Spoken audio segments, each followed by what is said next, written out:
Center, refreshed by Bud Light and E&B Granite. Bernie Federko's only choice for granite countertops, cabinets, and flooring.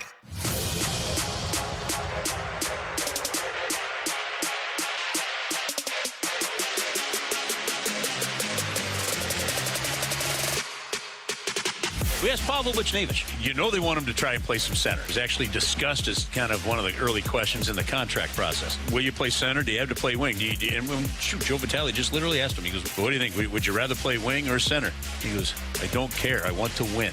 Put me where we need to win, and let's get good players. That was the voice of the Blues, Chris Kerber, as he joined us yesterday live from the Centene Community Ice Center, where the Blues today, Alex, took the ice. Alex woke up this morning, and there was a different pep in his step. Yeah. T-Bone, we normally do not get a text prior to this show from Alex Ferrario. Alex waits and waits. He wants to save all of his good stuff until we meet and we get together. Today, we got an article link. We got quotes from Pavel Buchnevich from Alex. We got line combinations sent to us. He was sitting up in the stands at a rink that he told us the wrong place to go to 3 different times. And he was so focused, he couldn't tell us where he was. Yeah, that's true. We then went over and said, why didn't you tell us where you were, Alex? And he said, I'm watching hockey. In all fairness, too, I was walking over to the one that you guys were at, and then Matt DeFranks from the Post walked by me. He goes, don't go to that rink, go to this one. I'm like, oh, okay, thanks, Matt. I'm going to this one now. So I was very confused at where I was at. It's hockey season, boys. We are broadcasting live from the Centene Community Ice Center. We are in the great E&B Granite Studios here, which is our home throughout the NHL season each and every Friday. Today we're hoping to have a couple of players come through as they get off of the ice this morning. Joey Vitale will join us in studio coming up in about 10 minutes or so. But Alex, that voice you heard was Chris Kerber, and he was talking about Pavel Buchnevich playing center. It, to me, is the biggest storyline in this year's training camp. There's a lot of them. There's a lot of good training camp battles, more so than we've had in recent seasons. But the second-line center, to me, is the #1 storyline. And, Alex, as you got out here today for training camp, a day that is basically your Christmas, Thanksgiving, 4th of July, Memorial Day, and Easter thrown into one for you. Yeah, big fan of Easter. Arbor Day, too. What did you learn today about the way that the Blues are going to put together their lines? So, learned a couple of things. See, look, the ding is that light bulb that just went off in my head. Wow, like, oh, my gosh, awesome. we are ready to go. Couple of things. One, Pavel Buchnevich is going to be your starting second-line centerman for this season. It is training camp, so it's important to say, like, all of this stuff can change. I like the way that Drew Bannister is going about it in this training camp because he's not showing you his entire hand. He's only giving you kind of a sneak preview of it. He's got some pairings out there. But one of the pairings is Pavel Buchnevich playing the center position and Brandon Saad on his wing. And that, to me, tells you, okay, Buchnevich and Saad going to be at least a pair to start things out this season, and you'll build around that. The other one was looking at the other side of the rink, the one that I didn't go to, but Luke Korak. T-Bone were there for 15 minutes. We saw him. Again, I was going towards it, but Matt DeFranks, I give in to peer pressure really easily. But on that rink, Jordan Kyrou and Robert Thomas are your 1-2 punch. Those guys are going to be paired together, and they had Zach Bolduc skating on that line. So a couple of things stuck out to me. One, you've got Buch at center. Two, it's not going to be Thomas and Neighbors like I thought it was going to be and how I believe it should be. It's going to be Thomas and Kyrou, but you're already seeing the competition that's taking place in these training camps because they got Kasperi Kapanen skating with Buch and Saad. They got Zach Bolduc skating with Thomas and Kyrou, and then a little bit later on around 12 o'clock today, we'll find out if Braden Schenn starting things off on the wing. My guess is he will be with Jake Neighbors and Dalibor Dvorsky. Yeah, I find it interesting, these decisions, and I love the fact that in this group, I mean, we mentioned Kyrou and Thomas, they've got Bolduc with them. So now you've got him with your 2 best players, highest paid players, so you give him an actual opportunity to see what he looks like with that pairing. Now, he's not probably going to be a guy that probably starts on that, but it is a good spot to evaluate him throughout training camp. And I love I'm not the biggest fan of Buchnevich being at center, but it seems to be the way that they want to go about this year. Use him as kind of the stopgap guy until they get Dvorsky here. He's on the ice in the next group that comes up, so we haven't even seen him on the ice today. But I do like the fact that they're going to go Bolduc with Kyrou and Thomas. I agree with you, though. I would have preferred to see Thomas with Jake Neighbors, especially after hearing what Robert Thomas described as the wingers he prefers to play with. He prefers to play with guys that kind of go in and get the puck.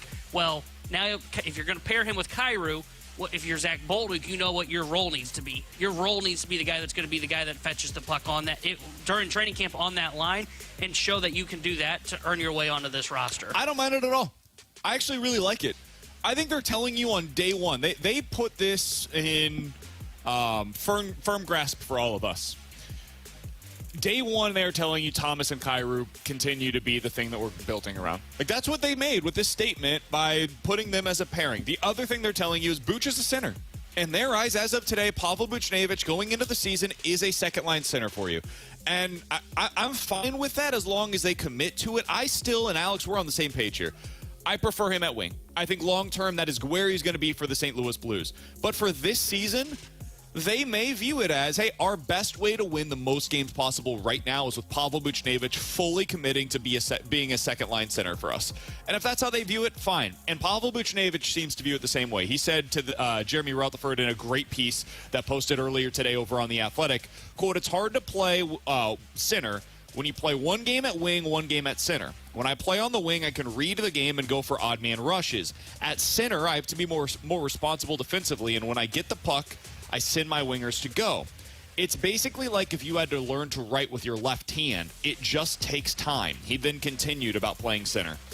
I'm going to try my best, and hopefully it's going to work for the team. If it means more wins, it's more important. So reps, I will get better. It'll be fine. It just takes some time. That's how he's viewing it. That is clearly how the Blues are approaching this right now. Alex, if that is the way that they're going into the season with Buch as your second-line center, how do you feel? Because that appears to be, as of today, the way that they're leaning. And that's why I'm fascinated with the 12 o'clock, because if Schenn's playing the wing, which my kind of gut tells me he's going to be with Dvorsky and Neighbors, I think you should pretty much put it in pen that at the start of the season, you're going to see Robert Thomas and Pavel Buchnevich as your 1-2 punch. I don't like it. I've made my thoughts very well known. I think Pavel Buchnevich is a potential 40-goal scorer, 35 to 40 goals if he's playing wing, especially with Robert Thomas. And if you read the piece that JR did with Robert Thomas, talked about how, he loves playing with Pavel Buchnevich. Buch and him just work well together. And I think with that being said, you look at it and you say, man, we've talked so much over the last couple of years about a top line. You might have that in Pavel Buchnevich, Robert Thomas, and Jake Neighbors. But I also understand that Pavel Buchnevich is probably one of the most underrated players in the National Hockey League. He's a consistent 75 to 80-point player. He's a guy that is one of the better defensive forwards that people don't give enough credit to. Agreed. And I loved the quote that he had in JR's piece and basically said, would you rather me score 35 goals and not make the playoffs or me score 10 goals and make the playoffs? I will add, I don't think this team makes the playoffs if he scores 10 goals. Unless he's putting up 90 assists, I don't think he's making it with 10 goals. But I love the mindset there because Buch knows, he's confident. Now he doesn't have the outside noise of that contract negotiations looming. I think this team is better off with Buch as a top-line winger. But if you're going to start things off because you want to slow play it and you want to make sure that everything else falls in line, look, let's see what it looks like, because Buch might not be the greatest face-off man. Buch might not be the most offensively gifted player at the center position. But I do know one thing, he's going to work his ass off out there compared to some of these other guys, and I think that's what you need down the middle. I like the way they did their top line with Bolduc, Thomas, and Kyrou, because it allows, to your point earlier, T-Bone, it allows you to learn everything you need to about Bolduc during this camp. You're never going to leave this camp when he's playing with Thomas and Kyrou and say to yourself, man, just didn't get the right opportunity. Like, he's going to get all of the chances in the world to be able to showcase what his skills are. He's also going to be able to showcase, he said to us, Alex, a dozen different times over the course of this offseason, hey, I needed to get stronger on pucks. I needed to be better with puck retrievals. I needed to be better with the battles on the boards. Like, those are all of the things that he's going to have to do well if he's going to play on that line with Thomas and Kyrou, because somebody has to be that puck retriever for him. Saad, Buch, and Kapanen, I don't know if that's necessarily the group that would want around Buchnevich to find out exactly what he's going to be as a center, but you only have so many different options. And Saad is a pro. That's a guy that's going to get the best out of him. So I'll be curious to see what that looks like as we continue going along at training camp. Plenty of different storylines here at Blues training camp. With Alex Ferrario and Tanner Hendrickson, I'm Brandon Kiley. We have Jordan Deacon back in the studio for us today. It is officially the start of Blues training camp at the Centene Community Ice Center, and we are broadcasting live from the ENB Granite Studios, and that is where Joey Vitale, the great Blues analyst for 101 ESPN and Bally Sports Midwest, is going to join us coming up next here on 101 ESPN.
exclusive Blues training camp coverage on 101 ESPN. BK and Ferrario are live at Blues training camp at the Centene Community Ice Center. Refreshed by Bud Light and E&B Granite. Bernie Federko's only choice for granite countertops, cabinets, and flooring.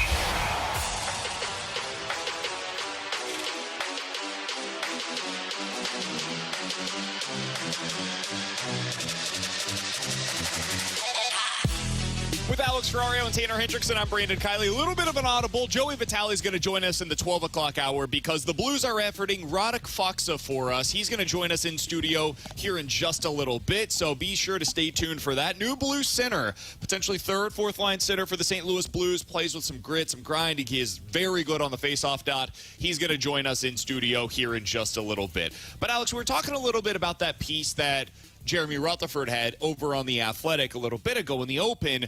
He sat down one-on-one with Pavel Buchnevich, and Buch talks a lot about his contract situation, what led to his re-signing here in St. Louis. Also talked about playing center. One thing that we did not bring up, though, is what Pavel Buchnevich had to say about their defensive core going into this season. And I found it to be interesting, and I felt like this was a man after your heart.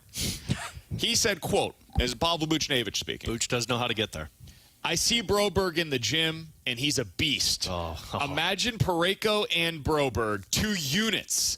It's like 5 years ago when you're coming to play St. Louis. It's Jay Bouwmeester and Parayko, those towers. It's not fun, end quote. If that doesn't get you amped up for the season, I don't know what will. Alex, I don't want to turn Philip Broberg into the second coming of, I don't know, whoever your favorite big defensive end is currently in the NHL. Everybody in St. Louis shouts, Chris Pronger at the radio. I was talking about current, but yeah, I don't want to turn him into the second coming of Pronger. We've seen how that's gone for That'd be great, though. It'd be really ironic to have the second coming of Pronger playing with the guy who was supposed to be the second coming of Pronger, right? What is your level of anticipation right now to see what Broberg looks like in a game for the St. Louis Blues? On a scale of 1 to 10, like 15. Because I mean, I might be getting out over my skates with that one. I mean, like, I'm not going to put lofty expectations on him, but you asked me excitement. And I think all of St. Louis is probably saying the same thing. Because when was the last time they had a defenseman that matched the identity of what Buchnevich described Broberg as? Yeah. It's been the necessity of this Blues team since Jay Bouwmeester retired. And even prior to Jay Bouwmeester, he was the shutdown guy, but you really didn't he wasn't a number one. You were still looking for that number one to play with Alex Pietrangelo on the left side.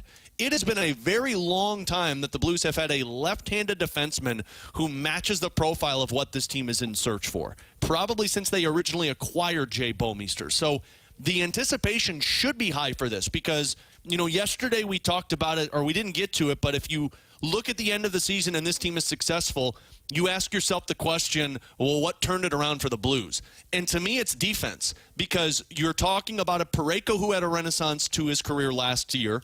You're talking about Justin Falk, who I believe can do that. Nick Leddy, who was a very good pairing mate for Colton Parayko. But we've been circling that top 4 left-handed defenseman for a long time and trying to make Jacob Chikrin work, Mackenzie Weegar work, going out there and making a trade for Shea Theodore or maybe Nicholas Hague. They got their Nicholas Hague. They got a dude who is young, who's supposed to be a top 4 defenseman, and who profiles it, and just had success in the playoffs. I don't know how your excitement couldn't be higher than a 10 right now for this guy. Yeah, I'm with you. I think when you look at Broberg and you bring him in, I'm fascinated to see how he ends up playing with the St. Louis Blues team. And he's paired with Justin Falk right now. So it's clear that that's who they want to have him with and see if they get that Falk bounce back, as you had mentioned there. If he ends up working out, I don't know if it's this year or next year that you end up hopefully pushing him to pair with Colton Parayko, but that is the ideal situation of where they're trying to get to. You know, they're trying to get to where he is going to be on that top pairing with Parayko. You don't bring him in on an offer sheet. My thought process, I don't think you bring him in on that offer sheet and give up the second-round pick for him if you think he was going to be a second-pairing guy long-term. You expect that he develops into that role, and they're in the spot now where Army said it yesterday. They are in the new phase of the retool, which is the development phase. So that my whole thought process when he said that was immediately, oh, okay, so he's probably talking about Broberg there, because I've said all along, you don't exit the retool until you find Parayko's pairing mate. Yeah. I'm going to reel us in a little bit. There he is. Oh, it's first day of training camp. Just killing vibes. This is when you let it fly. You have every reason to dream on this. Every reason to. And I'm not going to prevent you from doing so. Like, if you want to dream on him being a top pair defenseman and that him being the answer on that spot that the Blues have been missing now for, 5 years? Listen, I'm not going to be the one that sits here and tells you not to. That being said, let's not put our expectations too high. Like, to me, if he becomes just a really solid, capable second-pair defenseman, a guy that you have that can play 18 minutes every night, that is like a huge win for the St. Louis Blues, a massive victory. So, can he be the guy that is with Parayko? Maybe. My expectation right now is hey, can you just upgrade what they had last year with Torrey Krug on that second pair with Justin Falk? Because that was also an issue for the Blues last year. They never found anything that worked for them on that second pair defensively. And honestly, Alex, that's been an issue since Falk and Krug were together. Mm-hmm. They had one good year together, but other than that, it never really seemed to click the way that we all hoped that it would. Yeah, well, and I think that's spot on. Because to me, for this season, I don't care about a pairing partner with Colton Parayko. You've got him in Nick Leddy. Nick Leddy and Colton Parayko were a really good shutdown duo last season. What you need is another pair that you can rely upon. Because last season, Krug and Falk were a liability when they were on the ice together. And then your third pair, we were trying to make your third pair out to be a second pair of Matt Kessel and Marco Scandella. And now we're not even talking about a third pair that's got a 40-year-old veteran who's played 20 years in the league being able to play 13, 14 minutes. Next year is when you need Broberg to take that step, to be a guy like with Parayko. But what's cool about the Broberg thing and why the excitement is high is now you're not hoping and wishing for the guys in your minor league system to become a top four defenseman. Theo Lindstein, in everybody's eyes, the moment he was drafted, and ESPN flawlessly was like, oh, he's probably an Alex Pietrangelo. You guys think I make wild comps? How about those? But people I still can't believe they actually did that. Me neither. It was like the 24th pick, and they're like, "Hey, we've got a comparison for you here. How about Alex Pietrangelo?" Yeah. It's like, what are you doing, ESPN? You're just frustrating St. Louis Blues fans even more. But, I like it. But you put those expectations on a dude like Theo Lindstein, and he's never going to match those. So now Broberg takes the pressure off of the minor league players, and Broberg doesn't have to be a top pairing defenseman because you've got that in Nick Leddy. After that, then next season you can start talking about, okay, what's that next step? But you get a whole year of development with Broberg, who still needs it. Yeah, and that's fair. Like, though I hope to see him play some with Parayko maybe this year, I also understand, like, this is the year where there's all kinds of stopgaps. Like, we just talked in our open about Boots being the number 2 center on this team. If he's the number 2 center next year or 2 years down the line, there's probably some serious issues that have gone wrong. So or the guys I like that. Well, that's as well. Either way. That's it, too. And right now, we are happy to be joined in studio by one of the newest Blues additions. Speaking of the center position, Radek Faksa is going to be nailing down one of those spots for the St. Louis Blues. Coming over from the Dallas Stars organization this offseason, the Blues said they needed to get a little bigger. They needed to add a little bit of size down the middle. They wanted to shore that up, and Radek Faksa is a big part of that plan. One of the newest Blues centermen coming over from the Dallas Stars organization. Radek, we appreciate you stepping in, coming off of the ice today. How was your first day of Blues training camp? Hello, guys. That was great, yeah. Lots of good players here. Big depth of the team, lots of young guys, so it was a great push. I think for the first practice, we pushed really hard. It was great practice, good pace, good executions, we had lots of fun. We will be battling for the spots, and, I enjoy that, especially with St. Louis, we have lots of to prove this year. Radek, coming to the St. Louis Blues, I think a lot of Blues fans, when they saw that you were traded to St. Louis, they're like, oh, I know that guy, because you beat up on the Blues when that 2018-2019 playoff run. For you, you're very familiar with St. Louis because you've played them so many times. What was your reaction to finding out that it was the St. Louis Blues? Yeah, when I got traded, the GM from Dallas called me first, and he told me I got traded, and he was talking for like 5 minutes, and I was like, tell me finally where I'm going. Spoiling the headliner. Yeah, here. My wife, she was beside me, and she was like, so what, where are we going?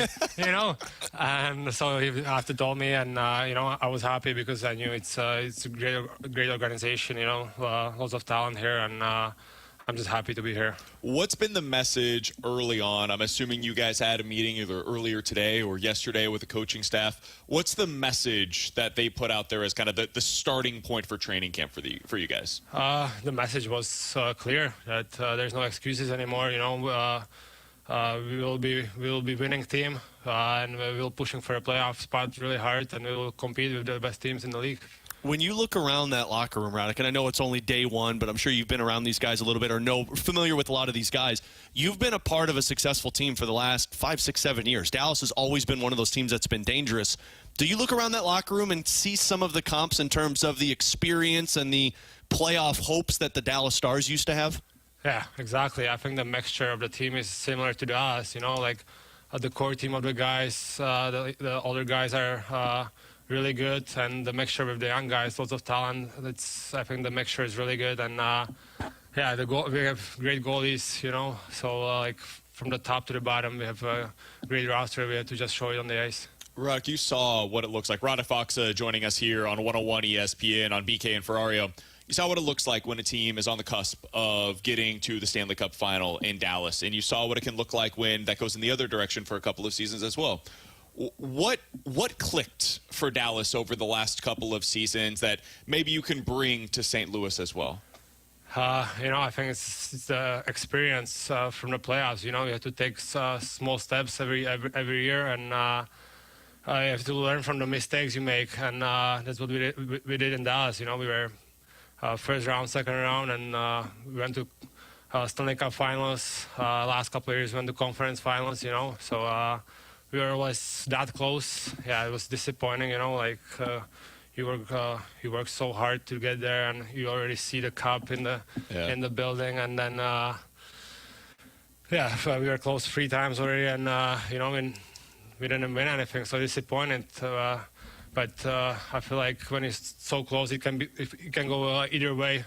So every little detail decides in the playoffs, especially when you're that far. Radek, the moment that you were traded, I think I said it on the air because we were on the air at the time, and I'm like, man, Blues fans are going to love this guy because Blues fans are already fans of Oscar Sundqvist, who plays very similar to how you do in terms of a two-way forward who's not afraid to bang bodies around, but is also very aware of the defensive side of the game. Is that an emphasis that you've always put on your game? Yeah, I think that carries me for my NHL career, like two-way forward, offense, defense, I got big body, so I have to show it on the ice. I have to bring some physical presence as well, so hopefully even on the PK we'll be pushing each other, I know Oscar is a really good guy, really good player. I played against him so many years, and I know it was so tough to play against him, and we'll be competing and pushing each other for sure. It's interesting the way that this offseason went for the Blues because you had a couple of guys coming over from Edmonton. You had a couple of brothers coming over together as well that are playing together for the first time. And then you had you and Ryan Suter that are coming over from the Dallas Stars organization. What was your experience like with Ryan, and what's it like to see him here in St. Louis, a little bit of a familiar face for you? Yeah, I remember I spent the whole summer in Dallas, and one day I was training at the gym, and I got text from Suits, hey, how's it going, and he never texted me like that. So I was like, something's going on. He probably signed in St. Louis, and he was like, he told me that obviously I was happy that I will have someone I know, and Suits got almost 1,500 games in NHL experience, He didn't want to end his career like that, and he got lots of stuff to prove. So, it's great. Radek, a final one for me. Away from the rink, have you gotten settled into St. Louis? Family settled into St. Louis? Have you gotten able to check out the town a little bit more? Yeah, I did. Yeah, I'm staying in Clayton area, which is really nice. I never stayed anywhere when we played here with Dallas. We always stayed downtown, so I didn't know the neighborhoods, but. I flew down like a month and a half ago, and my former teammate Ben Bishop, he lives here. Yeah? Oh, sure. So he picked me up at the airport, showed me around, and I knew I would love it here. So it's beautiful. The neighborhoods are beautiful. People love hockey here. I think my family will be happy. That's all I need to ask for. That's awesome. Great, man. Last thing, we'll get you out of here on this. It's day one. It's so incredibly early, but you today were able to play with Holloway and Joseph, 2 guys that Blues fans don't know a lot about yet, and so you've at least seen more than most Blues fans have from them. Yeah. What was your early impression of those guys on the wing with you? Today it was hard because on the other line there was just two guys, so we were double shifting, so it was like we didn't really do the drills together even. Sure. It was like more about pushing, working hard today. I think next practices we'll do more like 5-on-5 and stuff like that. So, but obviously they're unreal players, lots of speed, young guys, lots of energy. So if I will play with them, it would be great, and I think we could do really well. Radek Faksa is a new St. Louis Blues center. He's going to be playing center for the Blues this year, adding a little bit of physicality down the middle of their lineup, and we appreciate him joining us here on BK and Ferrario. Radek, thanks so much for the time, man. All the best during training camp. We'll talk with you again soon. Thank you. Have a good day, guys. Absolutely. Appreciate Radek Faksa joining us here on 101 ESPN. Coming up next, we're going to talk about the Cardinals. The good and the bad was on full display last night with Jordan Walker, and we'll talk about it next here on 101 ESPN.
101 ESPN Sports Center.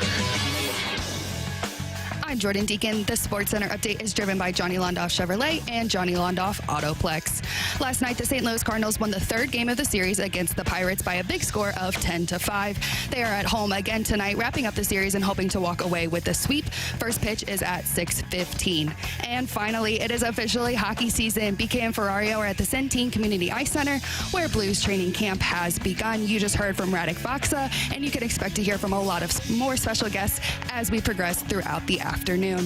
I'm Jordan Deacon. The Sports Center update was driven by Johnny Londoff Chevrolet and Johnny Londoff Autoplex. See them at londoff.com. Chevy, together we drive. Are you kidding me? More Blues talk, more often. BK and Ferrario are broadcasting live from Blues training camp at the Centene Community Ice Center. Refreshed by Bud Light and E&B Granite. Bernie Federko's only choice for granite countertops, cabinets, and flooring.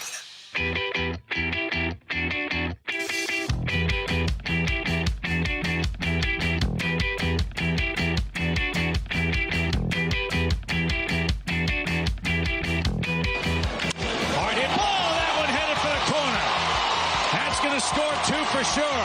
Newbar on his way to third. He's got the green light. Walker has doubled home free.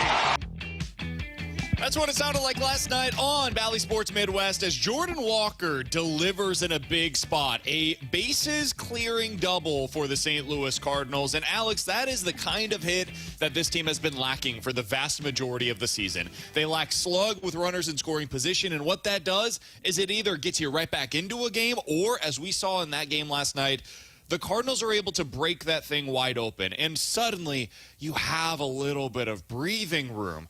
In that situation, they were up 7-5. They had hit a couple of times with runners in scoring position prior to Walker coming up to the plate, and then boom, up 10-5. You end up winning the game 10-5 in the end. That was in the bottom of the seventh inning. You now are able to. Michael McGreevy finishes out the game for you. You feel good about it. Boom, you're done with it. I want to focus, though, specifically on Jordan Walker, because that was a bit of an adventure for him last night.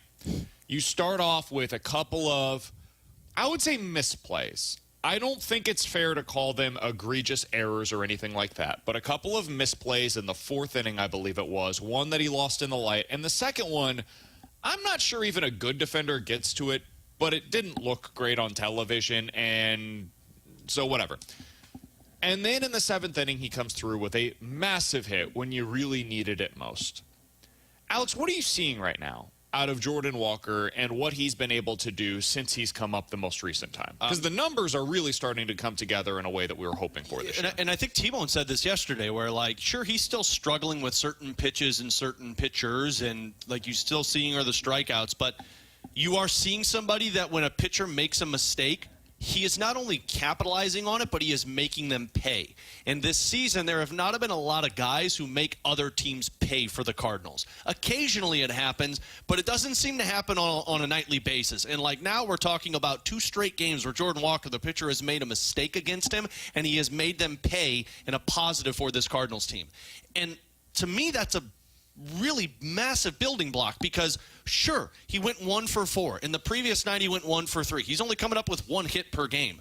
But that's confidence. And you know what happens when you go 1 for 4 in a game and you build confidence from there? Then you get to 2 for 4 in a game. Then hopefully you start to be able to recognize pitches better. And when pitchers start making mistakes, you make them pay consistently. I really could care less of the misplays in the outfield. I know Jordan Walker is an above-average defender. I think a lot of this is more the mental game with Jordan Walker, because he knows he's going to get pulled out of the game. And if I make a mistake, boy, I'm coming out of this one early.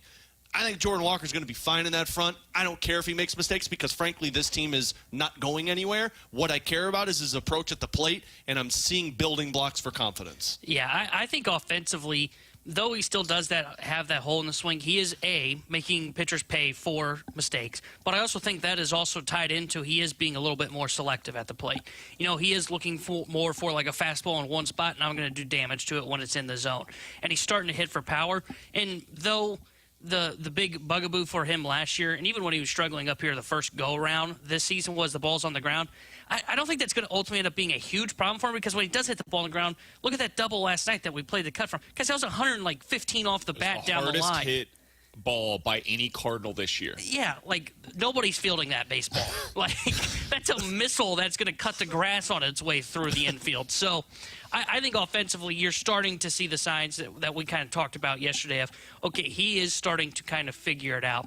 Defensively, look, I think there's going to be those miscues. I mean, we've seen like Newbar lose a ball in the lights before, if that's what it ended up being last night with that play. He's not great defensively. I do think he's probably slightly above average, and I think that's okay. And I think that's why they need to continue to play him and continue to get him reps in the outfield and not just doing 7 innings with him in the outfield. That's why we were on it yesterday. We're talking about it again today.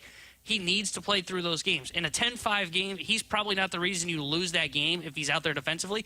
And honestly, at this point, who cares at this point? It was You're not weird going that they anywhere. took him out last night, right? Yes. We can all agree with that. He comes through in a big spot in the 7th inning. A big hit. You've got to imagine that was such a confidence boost for him. You saw it. I mean, as he's standing on second base, that's as much emotion as I've seen from Jordan Walker at any point so far in his big league career. And you saw the dugout, the way that they responded to it as well, which is huge. Alex, I know you're a big vibes guy. Totally. The vibes were high on that Jordan Walker bases clearing check. double. So you love to see that.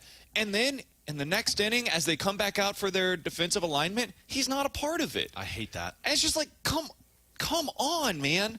I understand he had a couple of misplays earlier in the game, and you want to get the win. I do. I really understand it. And you've got a young pitcher on the mound, and so you don't want him to have to throw extra pitches to be able to get through the rest of the game. You just want to be able to finish that thing out. All of that makes sense to me. But also, you're punting on multiple innings a game right now when you're winning for defensive replacements. And again, I would prefer Jordan Walker to be in the game in critical situations late. I don't want this dude for the rest of this season that when it gets to the 7th, 8th, 9th inning, they say, no, we need a defensive replacement. Because you need Jordan Walker. You need him to be a 9-inning guy for you. I do not like the way that they're handling him right now in that regard. Otherwise, like, they're playing him every day. Well, they're doing what's necessary in that scenario. Like, his hitting is fine. I like him being towards the bottom of the order. Don't put any more pressure than what needs to be on him. But this whole, we're going to take him out for the final couple of innings, especially in a 10-5 game. Yeah. If that game last night was 6-5 and he had, or 7-5, for example, and he didn't come through with that big hit, I wouldn't love it. I'm still going to probably come on here today and be like, man, I really wish that they weren't doing this in the late innings. But it would at least be more explainable. Dude, you're up by 5 runs.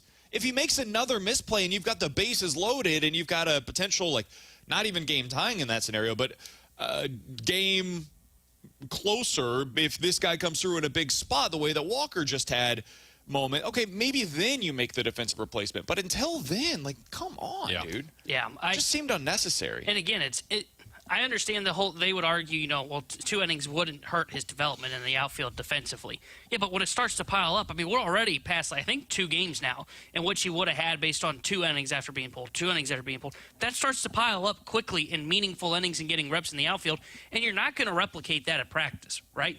You're not going to replicate unless they're just having him taking live BP in which he's out there in right field trying to field fly balls. Problem is like you can't control that environment, right? Mm-hmm. Just like you can't control it in a Major League Baseball game. And that's the thing for me that is extremely frustrating. And I saw the quote from Ollie postgame where he said, some days he's able to focus more on offense and other days he has to focus more on defense. He can't be that mentally fragile. No. That the day he's focused on defense, he forgets to hit at the plate. I also think we're underselling how difficult those plays were. Like, by expected batting average, the first one had a 470 expected batting average. Now, it was a 92-mile-per-hour double. That's a play that you want to see Jordan Walker make. I get that. He lost it in the light, and I think it looked worse than the play actually was because he lost it, and so then he's just flailing in the outfield, right? It just doesn't even really make a play on the ball. The second one was hit 101 miles per hour off of the bat, is a home run in 18 of 30 ballparks, and had an expected batting average of 580. That's a tough play for any right fielder in Major League Baseball, unless you're like a legit Gold Glover. I'm not expecting Jordan Walker to make that play right now, and I'm probably not expecting him to make it 5 years from now. Agreed. So those, I think, are just like a difficult way to be able to evaluate his defense. Overall this season, have his jumps been the best? No, and I don't think he's going to get good jumps for a while. But I think and you guys tell me if you disagree with this, I think he's been an average right fielder for the most part. Yeah. I don't think he's been like a huge liability for them. I think they've had bigger liabilities at other defensive positions at times this season than what he has been for you so far in right field. Playing Dylan Carlson multiple times in center field. Absolutely. Newpart. Even Lars Newpart. Yeah, Lars Newpart. I mean, you started the season with Burleson playing the outfield, which before we saw him improve, that was a liability. Hell, we saw earlier this year, Nolan Gorman had some really tough plays at second base.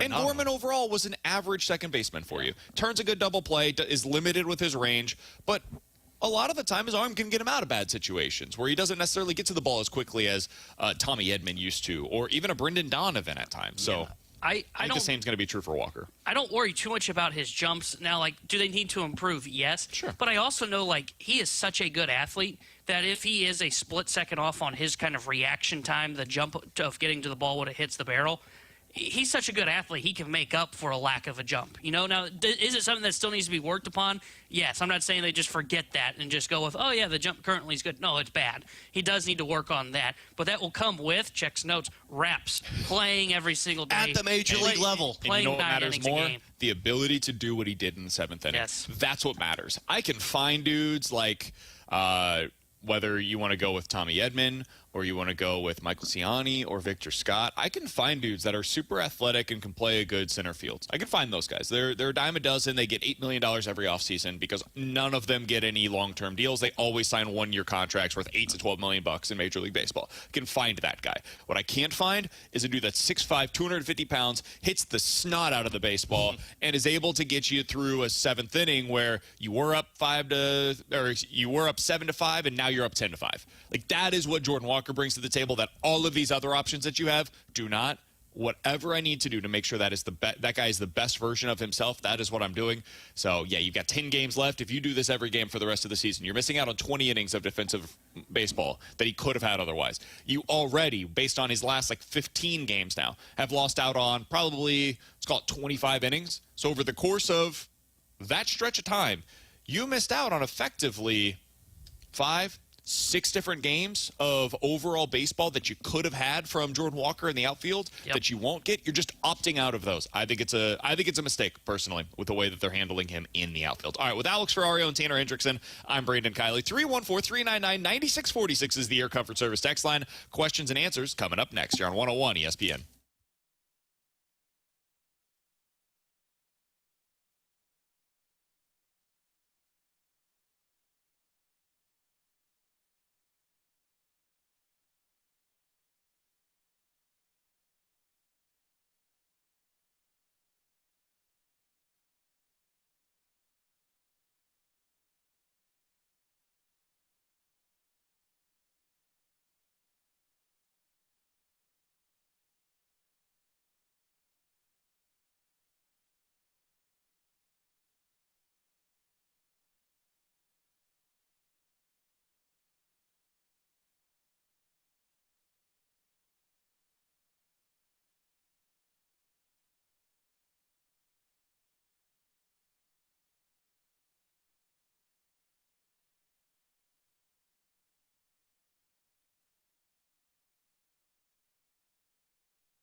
Blues coverage is right here on 101 ESPN. BK and Ferrario are broadcasting live from the Centene Community Ice Center for Blues training camp. Refreshed by Bud Light and E&B Granite. Bernie Federko's only choice for granite countertops, cabinets, and flooring. You've got questions, we may have the answers. Maybe. It's BK and Ferrario's Questions and Answers. Presented by Window World St. Louis.com. Simply the best for less. 314-399-9646 is the Air Comfort Service X line for questions and answers. If you guys have any questions, send them in right now, and we will get to them here on BK and Ferrario. Let's start with this from the 314. Guys, what would you consider to be a success for Jordan Walker next season? Playing every day. I would say at least 10% above league average offensively and average defense in right field. If you see that, and playing 140 plus games. Yeah. If you see that, he's an above average offensive contributor, at least an average defensive contributor, playing every day. That's a really good step from where he was this year. Yeah. I mean, honestly, I know I said it tongue-in-cheek. To me, a success for him is not going down to the minors and playing a full season at the majors, because I think that's the only way you're going to improve. I like the 10% above league average. I think you're probably around that point. But for Jordan Walker, who has just gone through it these last couple of years, man, to me, a successful season for that kid is going to be staying as a big leaguer from start to finish, so you can go through the growing pains that happen when you're a big leaguer. Yeah, I think 140 games, averaging right. I think he's got 20 home run power here at the big league, so I'd say 20 home runs, and then similar to the slash line that he had in his rookie year, and that's when he was at 13% above league average. So he would be probably right in line with what BK said, 10% above league average. If he's 15% above league average, that's a major win. And if he's playing, I think it's got to be slightly above average defensively in right field, and I think he can get there. I think we've seen that at times this year. I would say that would be my expectation for next year. From the 618, guys, I've supported Ollie, but how he handles young guys bothers me. Do you think that he can develop young players at the big league level? I think this is the biggest thing for T-Bone that he's been frustrated by in really the last couple of seasons, but especially this year. I think it's something worth keeping an eye on. I have not loved the way that the Cardinals have handled Jordan Walker, just full stop. I don't like this thing where they take him out at the end of the games. And I know the manager disagrees with me on that point. We've gone back and forth about it before. It's just something that I personally don't like seeing. I would, especially right now where you're effectively out of the playoff race. I'm not doing this. If you were still in the playoff race, I would be treating this a little bit differently. I still wouldn't love it, but at least I would have more understanding as to why you're doing it.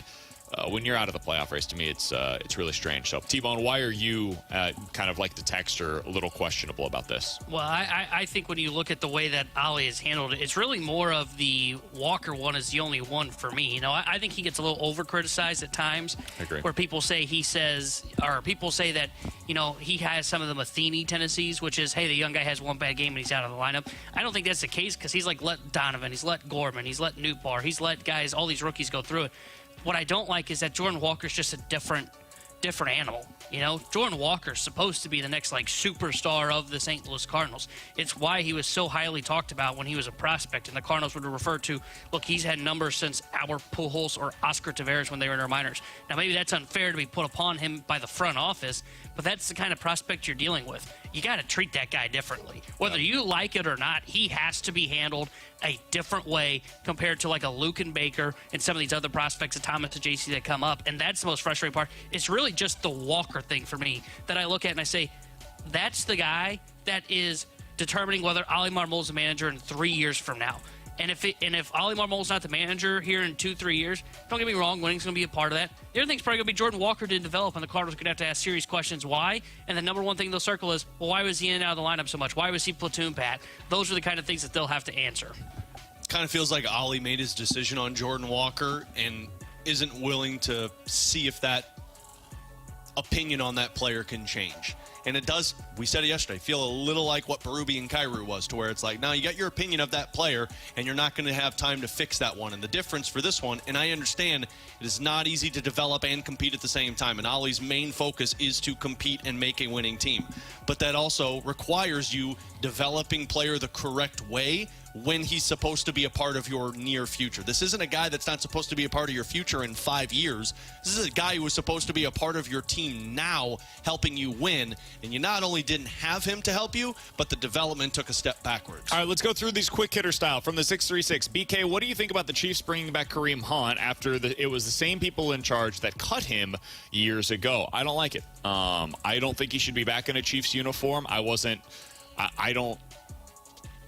Everything that went down that led to him getting cut should have resulted in him getting cut at the time, and I don't like them bringing him back now. It's out of desperation. That's it. There's nothing more, nothing less. That's it. They can tell you whatever they want to about how he needed a change of scenery, and it ultimately ended up being the best thing for him. And all of that can be true, and also I don't love it.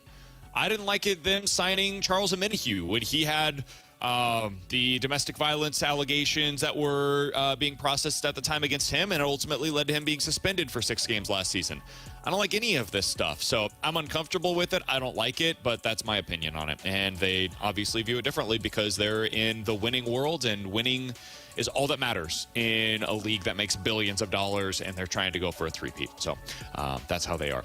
All right, from the 573, guys, do you think that Bryce Young has any value on the trade market? And if so, where would you like to see him traded? No. Yeah, I don't know how you have value on the trade market after you were just sat by the team that traded to make you their number 1 pick. I keep seeing people bring up Bryce Young being traded to the Rams, which makes no sense. The Rams do not need a Bryce Young on their roster. They have Matt Stafford, they have Jimmy Garoppolo, and they like Stetson Bennett as a number 3 guy. Bryce Young has no trade value. He's not a good quarterback. Let's just call it what it is. Yeah. Everybody's saying that, Bryce Young's in a terrible situation. Yeah, you're going to see Andy Dalton be in a terrible situation. He's going to put up better numbers. And that tells you Bryce Young's the problem for the Carolina Panthers. He has no trade value. So, no, I don't want to see him trade anywhere because he's just not a quarterback that should play at the NFL level. I tend to agree. That being said, if you were going to see him traded somewhere else, I would like to see him go to, one of the Kyle Shanahan systems. I think he could potentially have some success there, the way that we've seen from Baker Mayfield, Sam Darnold, these guys that go on to have their second version of their career. He's just so small, man. I mean, it's kind of jarring to see when you watch him on the field and you see him just in the huddle with his fellow NFL players. When you're that kind of outlier size-wise, dude, you better also have an outlier arm or an outlier ability to see the field. And he's average in all of these areas. He has average strength, average arm strength, average accuracy, and he's tiny. I can't believe that we really put him as the number 1 overall pick. I'm genuinely baffled by it. You had this guy in Anthony Richardson who might also not be good, but he's 6'5", 240 pounds, and ran a 4.4. I can see how that works at the NFL level. You've got Alex's guy, C.J. Stroud, 6'2", put up monster numbers, has unbelievable vision of the field, and can move around really well. I've seen that work at the NFL level. I've quite literally never seen another player other than Doug Flutie succeed at the size that Bryce Young is. So, yeah, I'm not trading for him unless it's a day 3 pick, and I'm one of those teams that, the Rams, if you needed a backup quarterback and you wanted to bring him in for a day 3 pick, sure, I could see that. But that's it. You're not getting any value for him right now. All right, coming up next, Doug Armstrong came on the air yesterday and said that there are some similarities to this season and what the Blues had going into 2010. Alex is going to discuss what he sees in that comparison next year on 101 ESPN.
is underway, and 101 ESPN has you covered.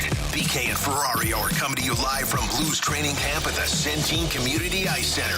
Refreshed by Bud Light and E&B Granite. Bernie Federko's only choice for granite countertops, cabinets, and flooring.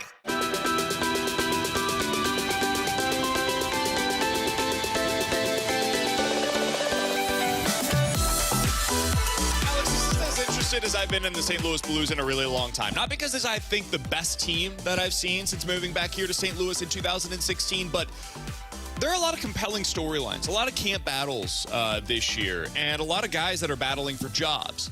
So Doug Armstrong was on with a morning show earlier today. They broadcasted live at the E&B Granite Studios out at the Centene Community Ice Center, which is where we are currently as the Blues are on the ice for the first day of training camp.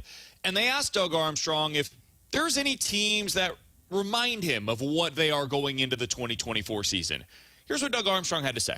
Probably since 2010, 11, 12, in that area where we had a lot of young players and some really good veterans. There seems to be a lot like that of the 10, 11, 12 team when we had young guys coming in and pushing. And once they can grab the rope and support the veteran players that have been here a while, I think we have a chance to be a highly competitive team. But it is as deep as we've been in a while. Alex, 2010, 11, 12 is the 3-year stretch that he was talking about there. Does this team remind you of that group of players and what they ultimately became? It does. It absolutely does. And I think I've comped the situation the Blues are in to that era in the past in terms of that was 2010, 2011 was the season that Davis Payne was the head coach. And then the next season they underperformed 13 games in, and they fired him, and Ken Hitchcock took over. And then Ken Hitchcock made them literally one of the best teams in the National Hockey League, and I think they won first place that season in the NHL. Now, that's on the, super optimistic side. I don't think this team's about to bust through and become the best team in the Central Division, but I do think you're kind of in that sweet spot between 2010 and 2011 season and 2011-2012 season. Look at the young players that he's talking about. Patrick Berglund was 22 years old. You had TJ Oshie, who was 23 years old. You had David Backes, who was 26 years old. Steen was 26 years old. That was the year that they traded Erik Johnson away and brought in Chris Stewart and Kevin Shattenkirk to add to the core of players that they had. They were aggressive in terms of moving pieces around to kind of get the right piece that was in place, i.e. bringing in Broberg and Dylan Holloway and Joseph and Faksa. They also had those veterans, Jason Arnott, Jamie Langenbrunner. And that next season was when those young players that Doug was talking about took the reins and kind of took over for the team. You had Oshie with a 50-point season. You had Petra with a 50-point season. Shattenkirk emerged as a power play threat. Perron was putting up 25 goals. I don't think the Blues are a 109-point team this season like 2011-2012 was, but I do think that window is now officially wide open for them to become a team that next year pushes for a top 3 spot in the Central Division. This season feels a lot like what 2010-2011 was in terms of all of these young guys. We've given you everything you need to succeed. Now go out there and actually have success. That team finished with 87 points, Alex. Yeah. They were outside of the playoffs. Yeah. And I don't think they're that bad. What if they are? See, that's where I think that's about where they. I think that's, and the reason that I ask this is because, you can make a pretty strong case that ended up being a successful year because they went into the season, they had 87 points, but they learned what they needed to about a lot of their young players. They gave them the opportunity to grow, and then the following season, dude, they went to the semifinals in the Western Conference. So, hard to call that a failure. Few years down the road, they ended up becoming a consistent NHL Stanley Cup playoff team. That laid the groundwork for what was a consistent contender in the Western Conference for the next decade. I think that season was last season because that season where they had 83 points and they finished outside of the playoffs, they did a lot of moving things around in that season. Again, they moved on from the dude that they drafted first overall in Erik Johnson and brought in Kevin Shattenkirk because they didn't think that guy fit into their top 4. Remind you of kind of another move that they did in terms of fixing their top 4? That was the first year, 2010-2011, of Alex Pietrangelo as a rookie. He was 20 years old that season. The next year was when you started to build off of that.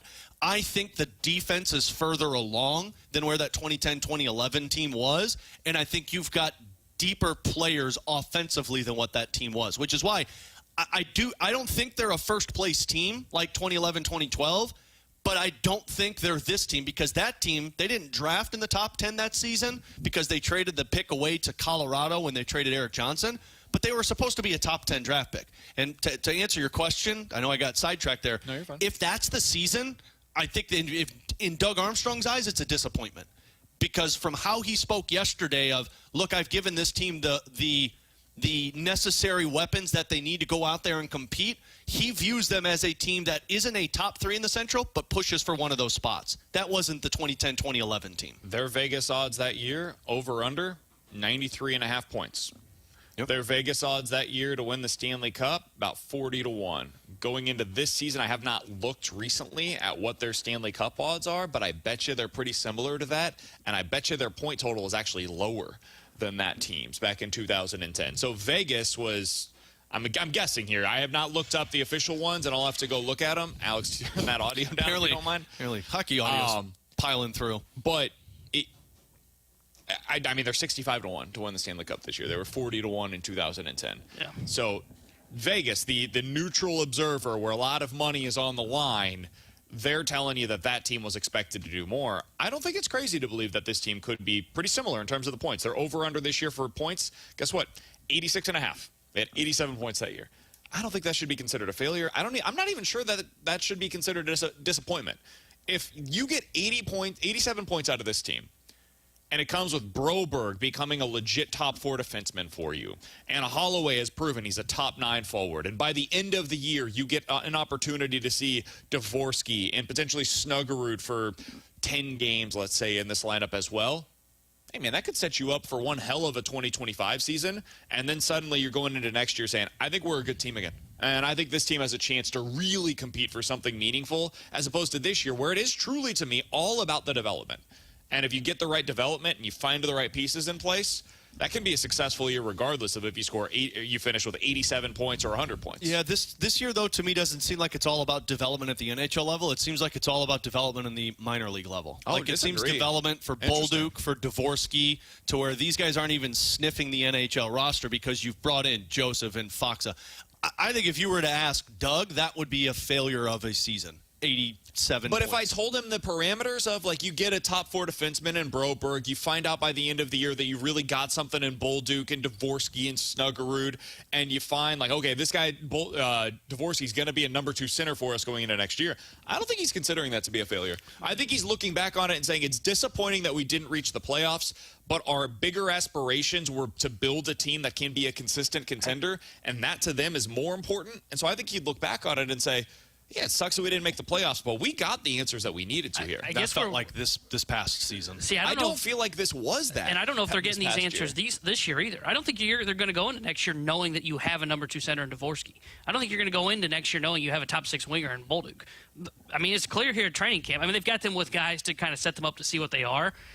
To me, if they're not on the roster, you're probably not seeing them for a decent chunk of this season. And I'm not going to read anything from what they do at the AHL level. I mean, that's a whole bunch of fourth-liners playing down there at the AHL level. I think you'll see them, and I think we'll learn more by the end of the year. I do want to get Joey Vitale's thoughts on this. It's an interesting question, Alex. If they finish with 87 points this year, how is that viewed by the organization, and does it depend on what they see from some of these young guys? We'll talk to Joey Vitale, Blues analyst for 101 ESPN, about that next here on BK and Ferrario.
exclusive Blues training camp coverage on 101 ESPN. BK and Ferrario are live at Blues training camp at the Centene Community Ice Center. Refreshed by Bud Light and E&B Granite. Bernie Federko's only choice for granite countertops, cabinets, and flooring.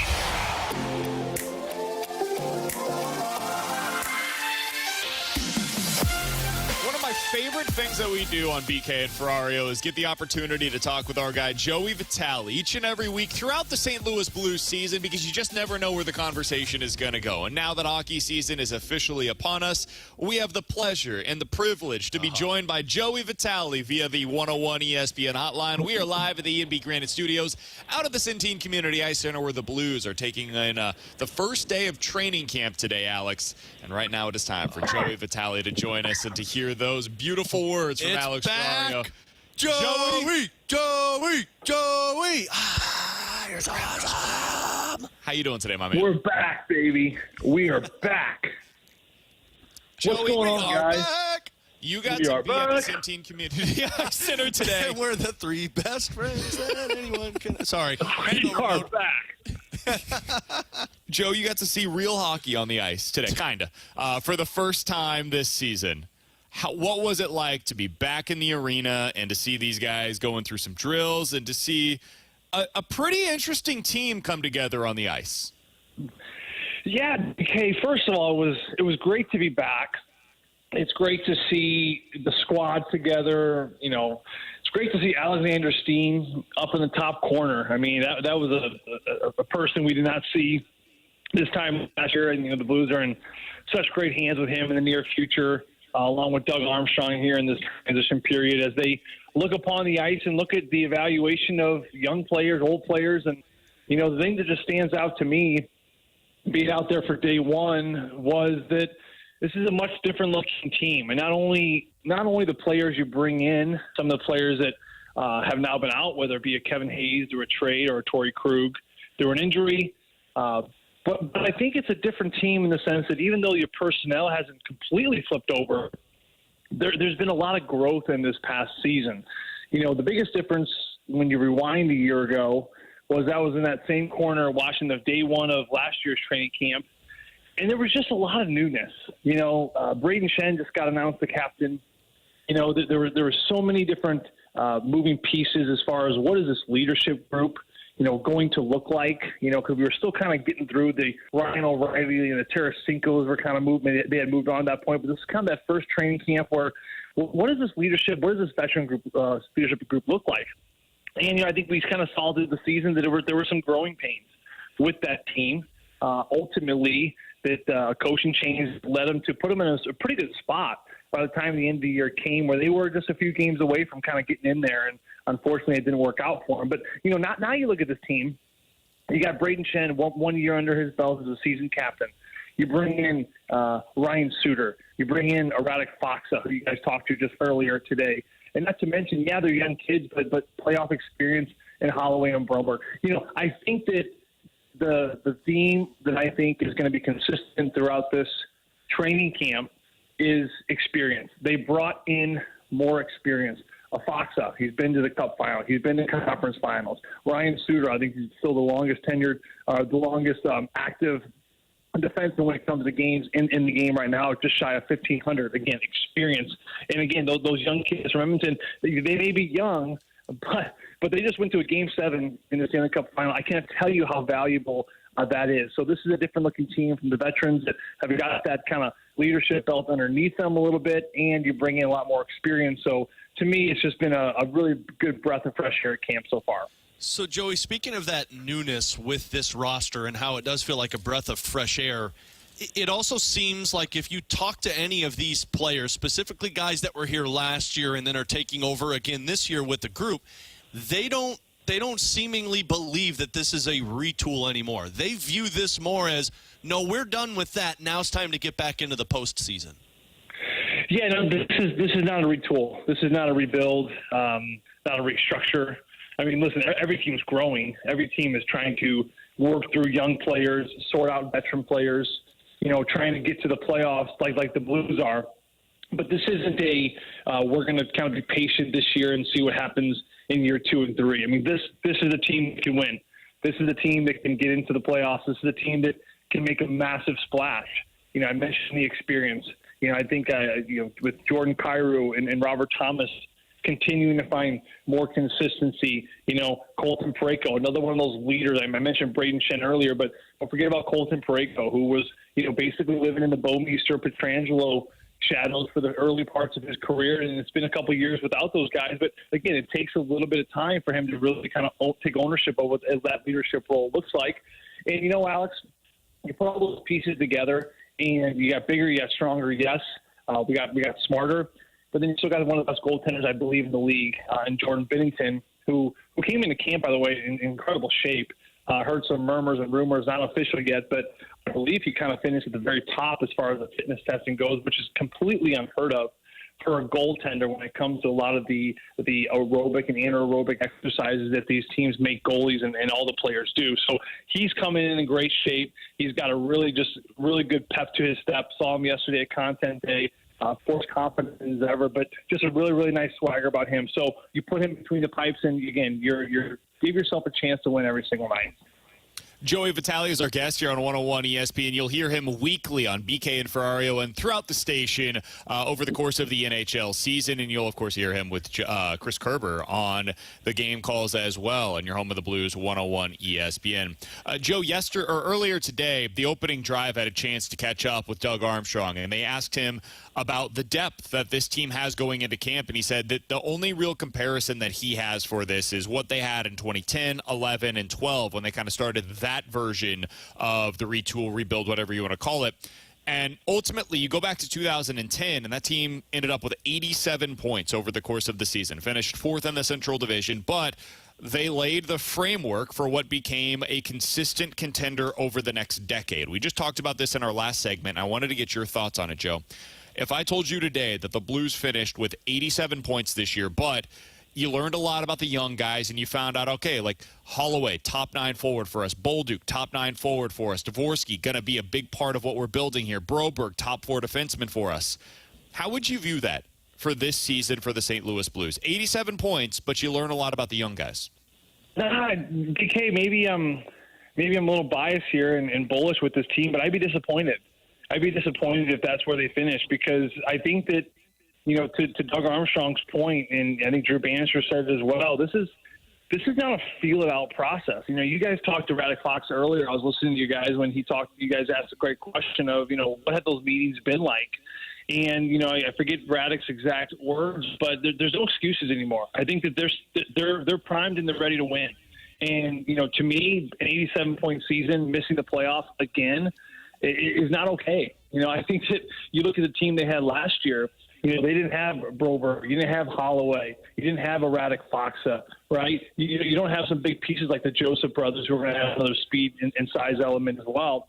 You don't have that, and again, you're kind of still a week out of the playoff hunt, and you got like 4 or 5 games left, and keep in mind that they were still kind of right there. I know that Nashville game was a bit of a dagger for them in Nashville. They ended up getting blown out by that game. If they win that game, man, the fireworks, and you'd be surprised how much easier they would have been to get in.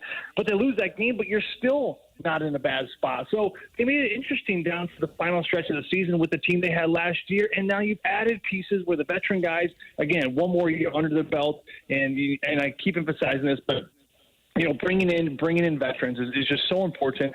People ask why. Why is that important?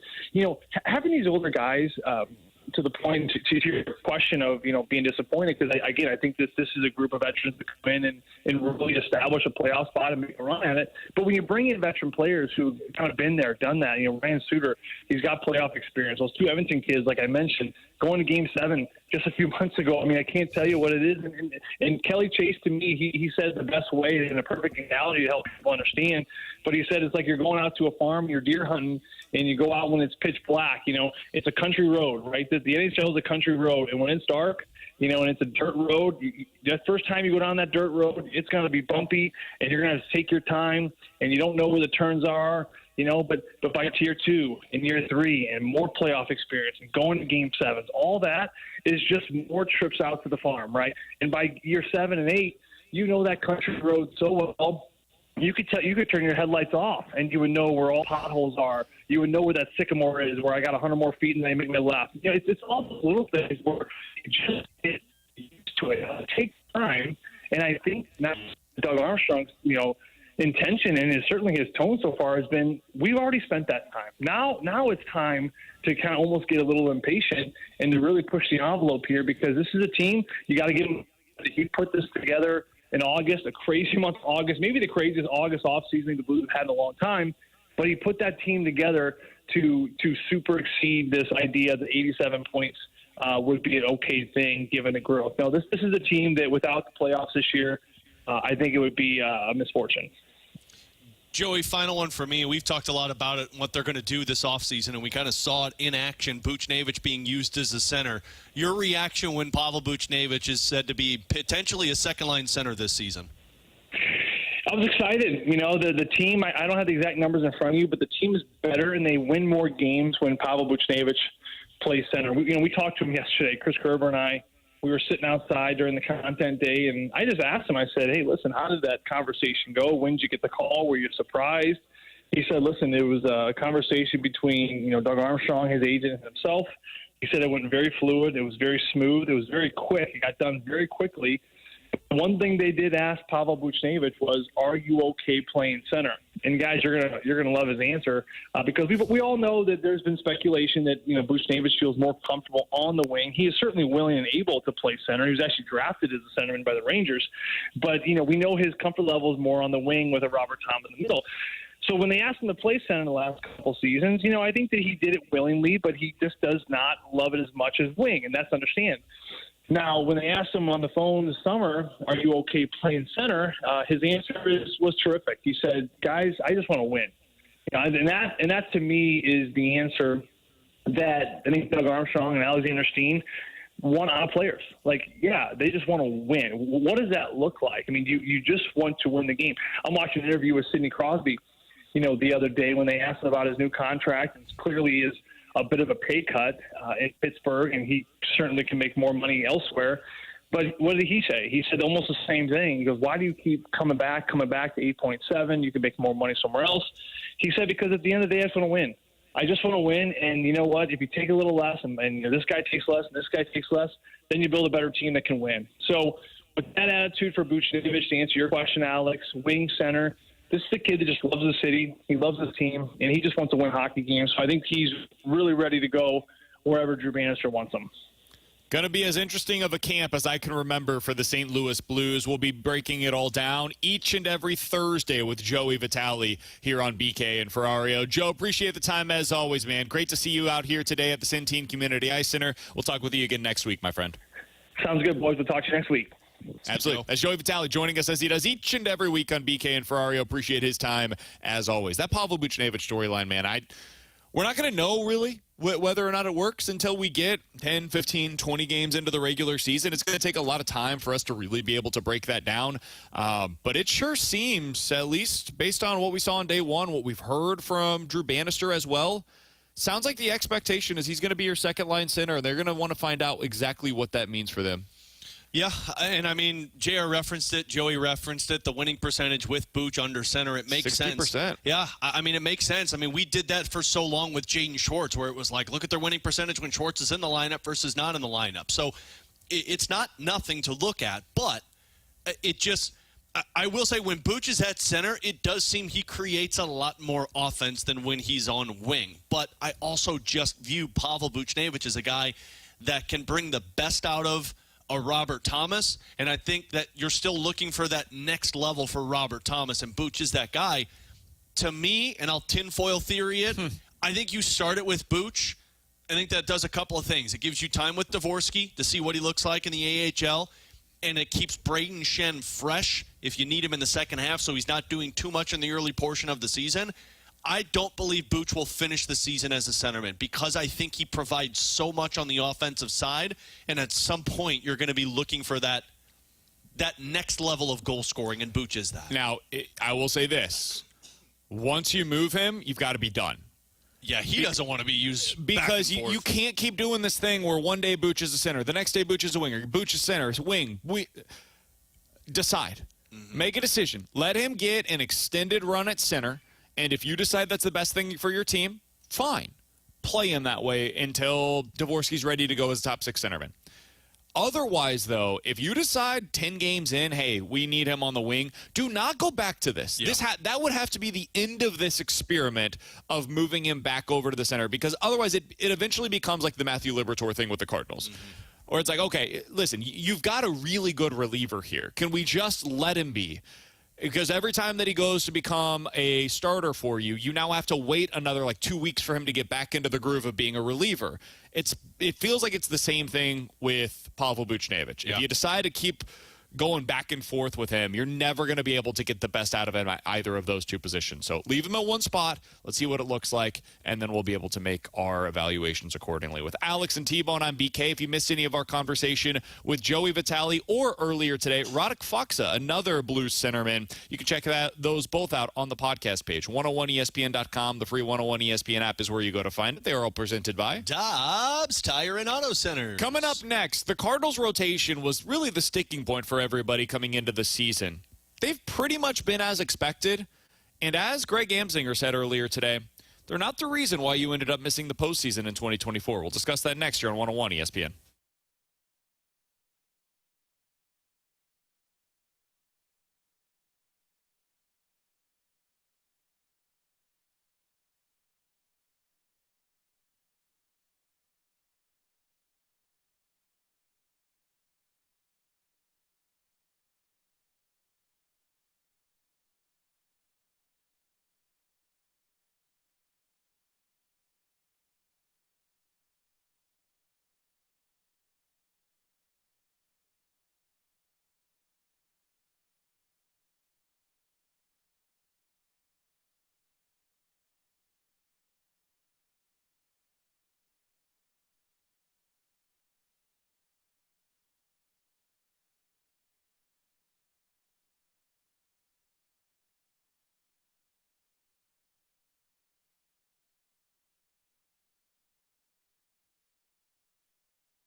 101 ESPN Sports Center.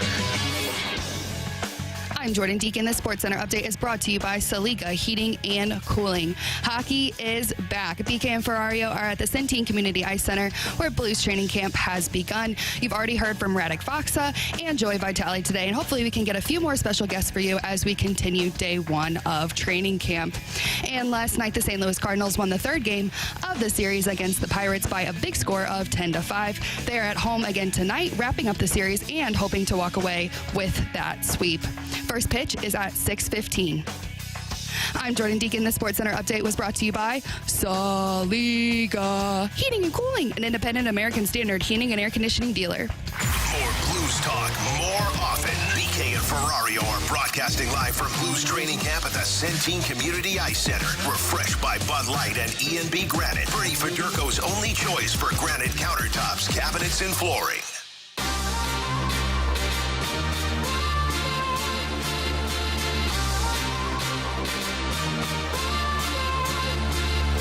I got to tell you, the Cardinals are going to make the playoffs. It's not because of the starting pitching idea of bringing in these veterans who want to go deeper into games. That worked. The lineup didn't. They didn't hit. The veterans they brought in to be in that rotation actually panned out. So bring it back, run it back with that rotation, and I think the Cardinals will like the idea. With Alex and T-Bone on BK, that was Greg Amsinger earlier today on the morning show. Said, hey, the Cardinals' rotation ain't the reason they're missing the playoffs this year. Their offense is the reason that they're going to be missing the playoffs. Alex, I think he's right, because I think the rotation ultimately ended up being exactly what we all anticipated it becoming. Here's a question for you, BK game. You ready for this? Oh, boy. Know these. Where do the Cardinals rank this year in terms of their rotation in innings pitched? Starting pitchers, innings pitched in the National League. Where do you think they rank this year? There are 15 teams in the NL. Where do you think the Cardinals are at? Again, starting pitching alone, innings pitched. Top five. We're at. I'll go third. I'll say fourth. Fourth in the league. They are fourth in the National League in starting pitching, innings pitched. I think there are a lot of Cardinals fans that look at it and are like, man, they didn't get the innings. Yes, they did. It may not feel that way because probably pitching in 2024 is different than it was in 2010, and nobody's getting deep into games, dude. Well, they also looked to use like 17 starting pitchers like last year. Sure, yeah. But you look around Major League Baseball, like, man, trying to find guys that throw 200 innings is like trying to find a unicorn. It's like, hey, Zach Wheeler's out there. We got one. Logan Webb, there's two. Anybody else? Anybody else want to throw 200 innings? No? Okay, cool. The Cardinals got what they needed out of their starters. They were fourth in the National League in innings pitched. Yada, yada, yada. They ended up 11th in the National League in ERA by their starting pitching. Hey, top 10. Where was Milwaukee in innings pitched? They actually ran through like 30 arms for 13th. Yeah, okay. That makes sense. Yeah. Milwaukee was 13th. The Dodgers were 12th. The Arizona Diamondbacks were 11th. So, Steve, the real key is you don't need innings out of the rotation. And then the top five, Philly, Atlanta, the Mets, Cardinals, San Diego. So it's like a barbell approach, right? There's a bunch of teams at the top and a bunch of teams at the bottom, and you either have to have like a ton of innings with a pretty decent ERA or not very many innings at all and an awesome offense. Those are your two choices, and there's no in between. Unfortunately, the Cardinals had neither. Alex, when you look back at this season a week and a half from now, 10 days from now, will you view the rotation as having basically accomplished the goals that they had set out for them? Absolutely. Because you didn't have to use, and I go back to the conversation we had with Michael Gersh, I mean, the goal that the rotation was put together was making sure that you're not going down and bringing all of these guys up like they had to do the year prior. You have guys who are going to be out there every fifth day, and you don't have to worry about them. You can set it and forget it. Well, I would say check mark. Even to the point that I've gotten frustrated, I still haven't had to worry about going down and getting guys. It's been the same few that go out there on a consistent basis. And I don't think they're the reason this team's missing the playoffs. I think the reason this team is missing the playoffs is their runners in scoring position ability, which has been like historically bad. And then I was reading Jared Diamond's piece yesterday. The amount of like teams that are missing the playoffs because their players strike out so many times versus teams that make contact and are actually putting the ball into play. I mean, you're talking about the 12 teams that strike out the most in Major League Baseball are all non-playoff teams, and the Cardinals are one of them. So the Cardinals do not strike out. I thought that's not true. I could have sworn he had them on the Cardinals in that conversation. The Cardinals have the 4th lowest strikeout rate in the National League this year. I could have sworn he put them on there because he was talking about the teams that have had success with not striking out. Are you talking about maybe rotation? Maybe that pitching side of things. That might have been what he was going with that one. I can still confirm the rotation sucks at striking guys out outside of Sonny Gray. Correct. That might have been where he was going with this one. Yeah, because their offense doesn't strike out at all. They don't make hard contact very much, but they almost never strike out. Look at Arenado's, thought he hit a home run last night, and it ended up 50 feet short. That's where he was going with that one. But regardless, the pitching has done their job in the sense of what they were looking for. The offense has not done their job. So I agree with what Greg's talking about there. Yeah, I think the pitching, the way they built the rotation, A, it made sense, and B, it worked. The whole idea was, hey, we need guys that are going to be stopgap guys. We need them to come in and throw innings. Why? Because Michael McGreevy and Gordon Graceffo, Quinn Matthews, Tink Hins, all these guys that you want to run through that's in their minor league system, they need time. They need time to develop. Who knows? I mean, we've seen Michael McGreevy twice this season. He's been great in both appearances, by the way. I don't know if that's the case if you had to start him at the big leagues this season. So their plan worked this season. I agree. It's not on the rotation. It's not the reason that they are going to miss the playoffs. They built a regular season rotation. Now, will this rotation get them far at all in the playoffs? No. Everybody would pick them as an underdog because they don't have the swing and miss stuff, to your point. And that's why they're kind of stuck in between. They built, we said this at the time, they built the perfect regular season rotation to get you there, but then they didn't have the answers once they got there. Here are the top 6 teams in the National League this year, boys, in OPS plus. No qualifiers, just best OPS plus in the National League, okay? Number 1, the LA Dodgers. Number 2, the Arizona Diamondbacks. Checks out. Number 3, the San Diego Padres. Number 4, the New York Mets. Number 5, the Philadelphia Phillies. Number 6, the Milwaukee Brewers. In other words, the 6 best teams in the National League. Yeah. I didn't tell you a single thing about what their pitching has done for any of those teams. I simply told you what their offensive numbers have been this year, and those are the only teams in the National League that are at least 5% above league average offensively.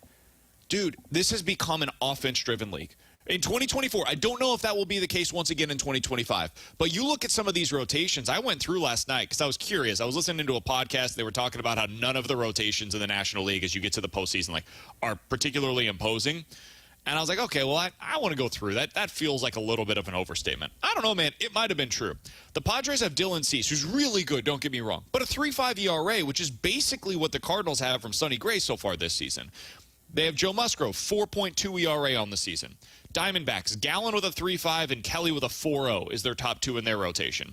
The Braves, Sale 2.3, great, and Fried 3.4. Awesome. That's probably either them or the Phillies, the top 1-2 combination in the National League right now. Phillies, of course, with Wheeler and Nola. We don't have to say anything else. They're proven in the regular season and the postseason. But the Brewers, Peralta at a 3.7 ERA and Tobias Myers, who's completely unproven with a 3.1.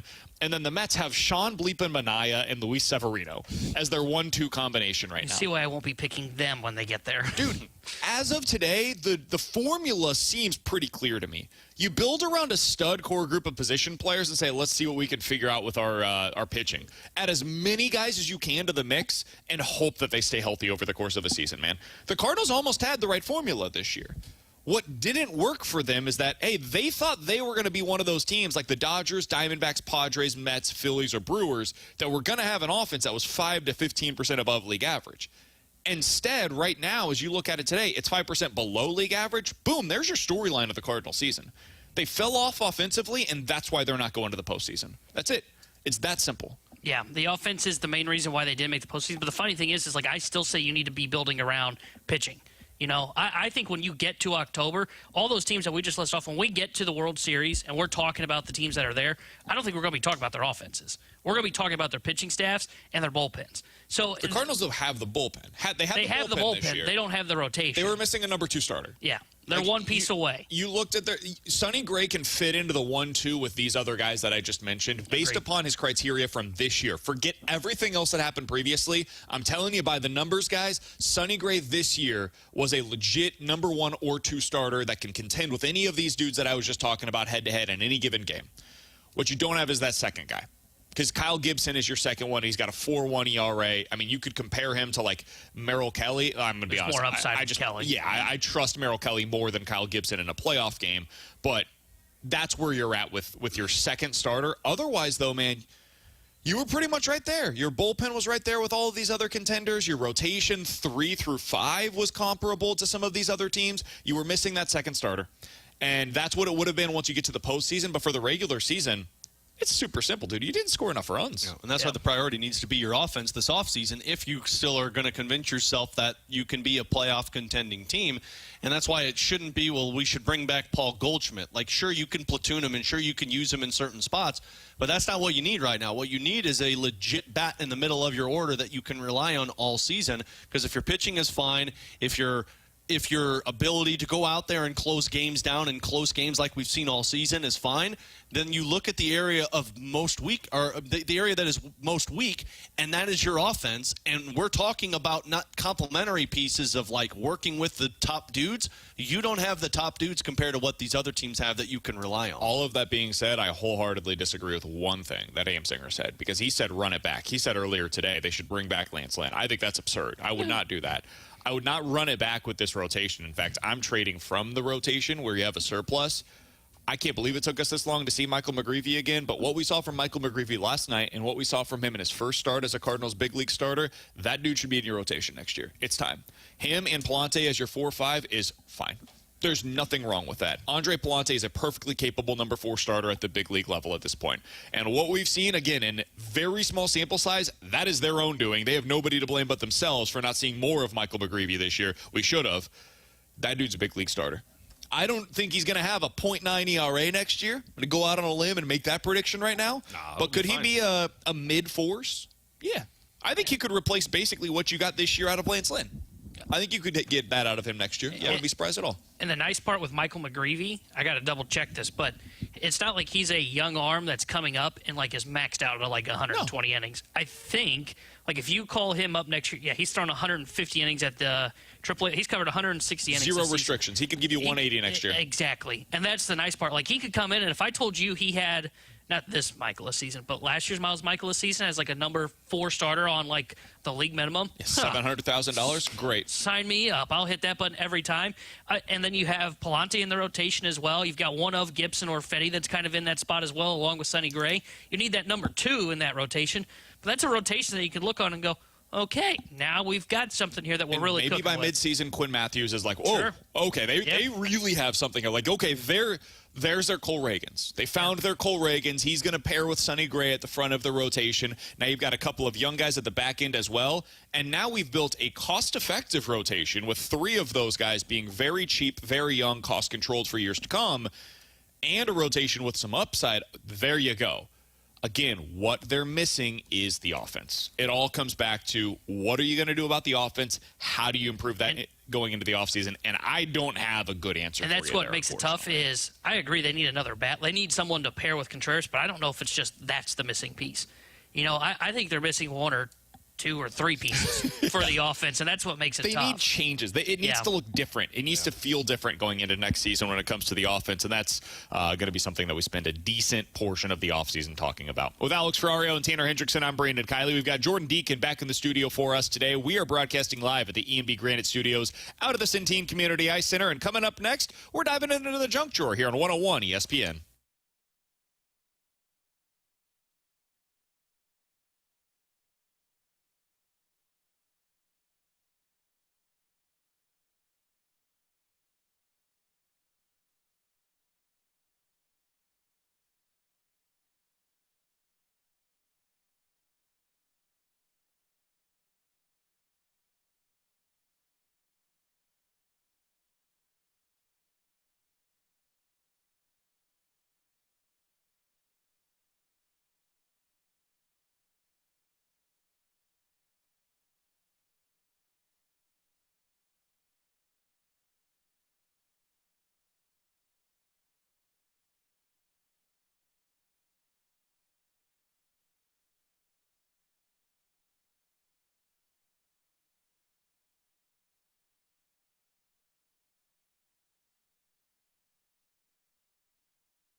Blues coverage is right here on 101 ESPN. BK and Ferrario are broadcasting live from the Centene Community Ice Center for Blues training camp. Refreshed by Bud Light and E&B Granite. Bernie Federko's only choice for granite countertops, cabinets, and flooring. Let's open it up. The Junk Drawer with BK and Ferrario. Brought to you by Fenton Bar and Grill. Best trashed wings in Missouri. Dine in, carry out, 7 days a week.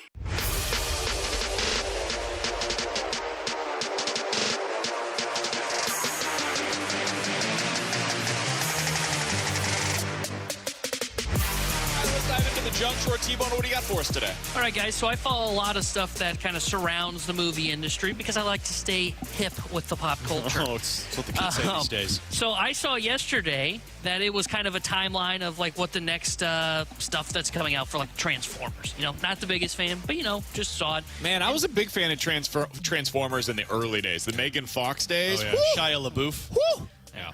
Is that really about Transformers? Yeah. Yeah, okay. The cars that became these robots. It was amazing, dude. So I saw that they are making they're working on a live animation movie that kind of crosses over with the G.I. Joe franchise, which is interesting. So it made me think of, okay, what are some of the best like crossovers that you would want to see again in movie theaters if they were to come together? Like the first one for me would be if the MCU and DCU were to combine. Never.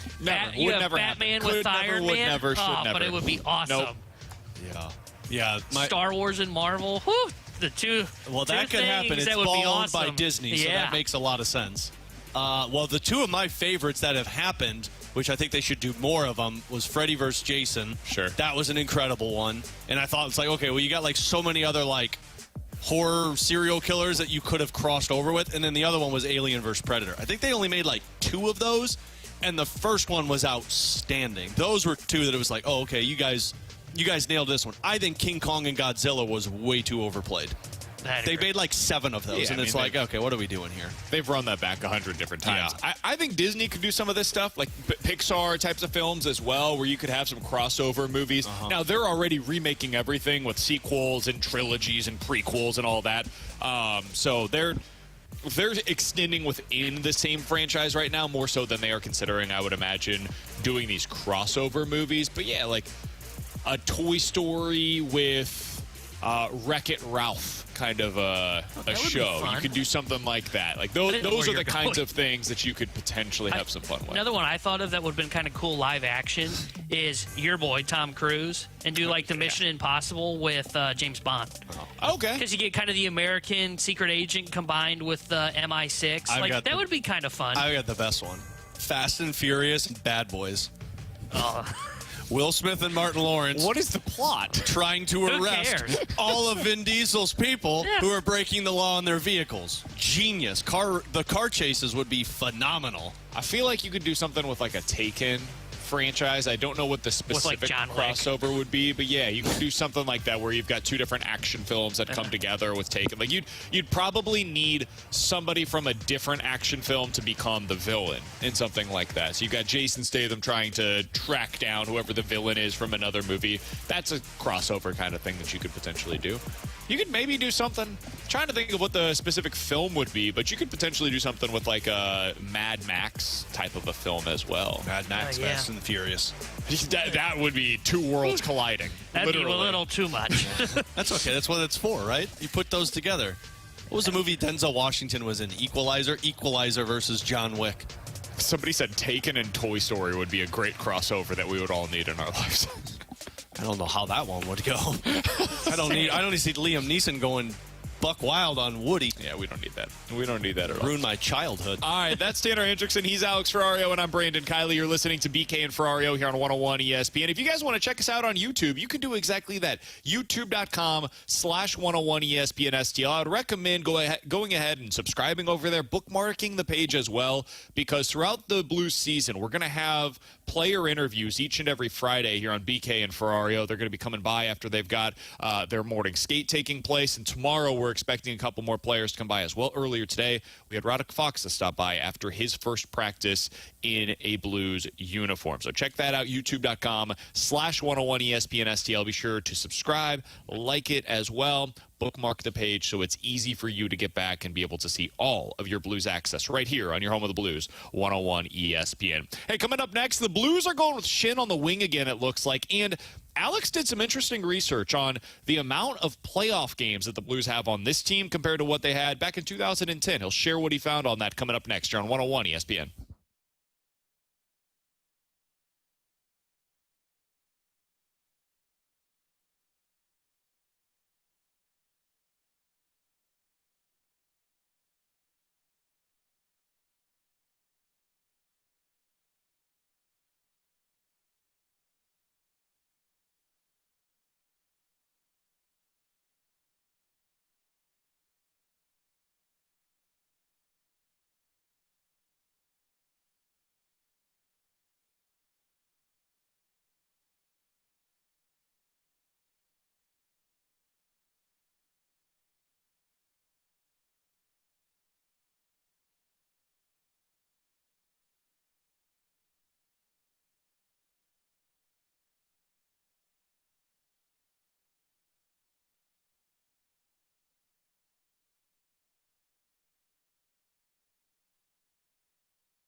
Alex, I want to win the most money possible whenever I place my bets. So the place that I do it is Circa Sports in Illinois. Download the app today if you haven't done so already. What are you waiting for? And tonight, I like big underdogs and the unders. That's been the trend so far in this NFL season. Patriots versus the New York Jets. Patriots a 6.5-point underdog in this one, Alex. The under is sitting at 38.5. I like both of those. Patriots plus 6.5, under at 38.5. Over on Circa, if I was to risk $100, I'm winning $243. If I did that exact same bet over on the FanDuel Sportsbook, I'm winning $227. I'm winning $15 more by betting with the Circa Sports app. That's why I exclusively bet with Circa. You always do those big parlays over on Circa to bring in the most money possible. That's why you also do those future bets, because you're making sure that the sports betting app that you're using is keeping as little money as possible, and that's Circa Sports Illinois. Plus the tight money line splits. They're not limiting you based off of your winnings. Everyone gets the same limits, unlike other sports books that you place your bets on. Go ahead, compare the lines. They know you'll be back to Circa Sports Illinois. Plus customer service if you ever have issues, which is rare. You're always dealing with an actual person. It's like you're dealing with people in the Circa Resort and Casino in Las Vegas. Download the app today. If you or someone you know may have a problem with gambling, call 1-800-GAMBLER or text ILGAMB to 833-234.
Camp is underway and 101 ESPN has you covered. BK and Ferrario are coming to you live from Blues training camp at the Centene Community Ice Center. Refreshed by Bud Light and E&B Granite. Bernie Federko's only choice for granite countertops, cabinets, and flooring. Alongside Alex Ferrario and Tanner Hendrickson, I'm Brandon Kiley. We're broadcasting live at the E&B Granite Studios, where the Blues took the ice earlier today for their first skate of Blues training camp here at the Centene Community Ice Center. And Alex, I found it really interesting. You looked at the Group C. So they pull all of these players and put them into separate groups. So they're A group, B group, and C group. They're skating on 3 different rinks at 2 different times. The first 2 groups skated at the same time earlier, around 10 o'clock. The next group was at noon. And so you find out, okay, what are the pairings? What are some of, for the forwards, the duos that they're going to go with more so than the actual line combinations? Like earlier today, you had Bolduc, Thomas, and Kyrou. I'd be pretty shocked if Bolduc opened the season as your top line left winger. Now, maybe he has a great camp and they decide, you know what, let's go ahead and keep him up there. Let's see what this looks like. I don't think that's going to be the case, though. I think that's Thomas and Kyrou are the pairing, and then Bolduc is the extra there. But what they did in Group C, which has Schenn, Dvorsky, and Neighbors, is have those 3 guys play together, Alex. And I think what you're seeing there is Schenn and Neighbors want to be together, and then they've got Dvorsky centering that line to find out exactly what he's capable of with 2 guys that they know what they're going to get out of. What'd you make of Brayden Schenn starting out camp on the wing once again? Well, it tells me, one, that Booch is obviously going to be your centerman because they're using Schenn as a left winger. And to me, I think that's also, you liked it at the end of the season last year, but you also want to make sure you keep him fresh. But sure. I think when you see Schenn and Neighbors together, again, the way that a lot of these coaches do it is they go off of pairings. It's not the line combinations. It's 2 guys playing together, and then the third is kind of like, let's see what he looks like. Right. Thomas and Kyrou. Let's see what Bolduc looks like with them. You've got Kapanen playing with Pavel Buchnevich and Brandon Saad. That, to me, might be one of those pairings. Holloway and Joseph are playing with, I forget, Faksa in the middle. That might actually be a line combination for you. Dean, Texier and Torpo are probably going to be on your 4th line to start out the season, and you want to find out what Dean can do as their center, because if he's going to play this year, that's where he's going to have to be. And that's why you got Dvorsky playing with Schenn and Neighbors to find out what that looks like. So on one hand, you could look at that and say, like, that might be the placeholder for a Pavel Buchnevich to play in between those 2 guys. But then I also look at the pairings that they put together, and Buch and Saad are really intriguing as well. I think, to me, your top 6 is going to be some type of combination of Thomas, Kyrou, Schenn, Saad, Buchnevich, and Jake Neighbors. I agree. And however that formulates itself in terms of chemistry, who works well together, is going to play itself out. And we know this could also change, like literally within the first 5 games of the season. It may start out one way and change by game 3. But, I mean, using Schenn on the wing tells you where they're going with Pavel Buchnevich, but it also tells you how they're trying to do these pairings right now. Because for me, just again, first day, which training camp, there's a lot of all over the place. But I look at the pairings of Thomas and Kyrou and Buch and Saad and say, okay, they're trying to see what else works with those 2 players. Yeah, I wonder if the Buch thing is just, hey, Buch had to have wingers, and these guys have been in the top 6 before, and so we're going to put them with him. Because really what this was about is we need Thomas to be with Kyrou. That's the pairing. And we need to find out what Bolduc's capable of, and the best way to do that is to put him with those 2 guys. And then we want to see what Schenn and Neighbors look like around Dvorsky, because we need to surround Dvorsky with the best group possible. It's very clear, based on these lines, in my opinion, who the 2 guys are that are really like trying to prove themselves in camp that are young. It's Bolduc and Dvorsky, because those are the 2 guys that are getting the opportunity with your other best players on the roster right now. Dvorsky centering 2, like the most pros of all of the forwards on this team with Schenn and Neighbors. And then Bolduc is playing with 2 of the best playmakers on the team with Thomas and Kyrou. I like the way that they've done it. It's super intriguing. It, again, going back to what you said earlier, is quite different than what we saw at times under previous head coach for the St. Louis Blues, Craig Berube. I like what they're doing here. I think this is more in line with probably what I would want to see from the young guys and how they're going to develop it. It makes sense. And I think, if anything, you're seeing those 2 guys that aren't expected to make the NHL roster. You're getting a good look at what your top line in the AHL is going to look like next season, of Bolduc playing with Dalibor Dvorsky. Sure. And frankly, what's interesting about that is that might be a combination next season at the NHL level, or maybe later on this one. All right, Alex. So you did some research earlier, because we had a disagreement, and nobody's right or wrong necessarily on this. It's just differing views on what would make this a successful season for the Blues. And it was based upon the comment from earlier today.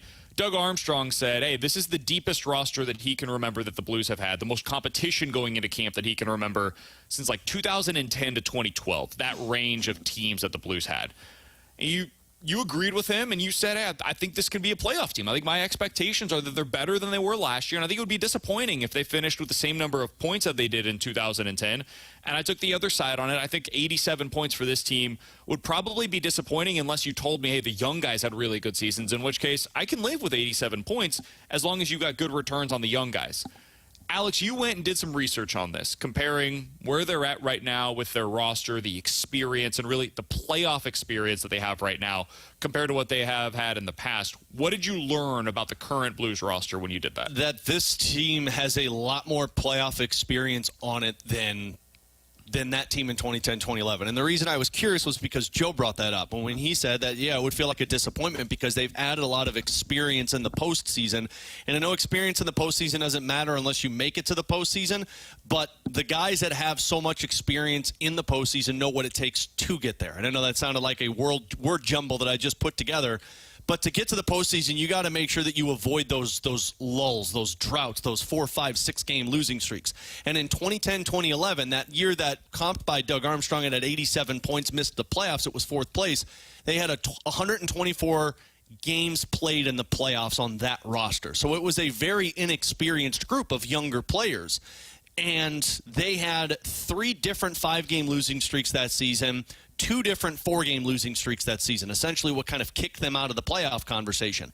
The next year, 2011 and 2012, they added 5 different players, and that added a total of 467 games played in the playoffs by them. And that was the year that you remember. They fired Payne, Hitchcock takes over, and you were the best team in the Central Division.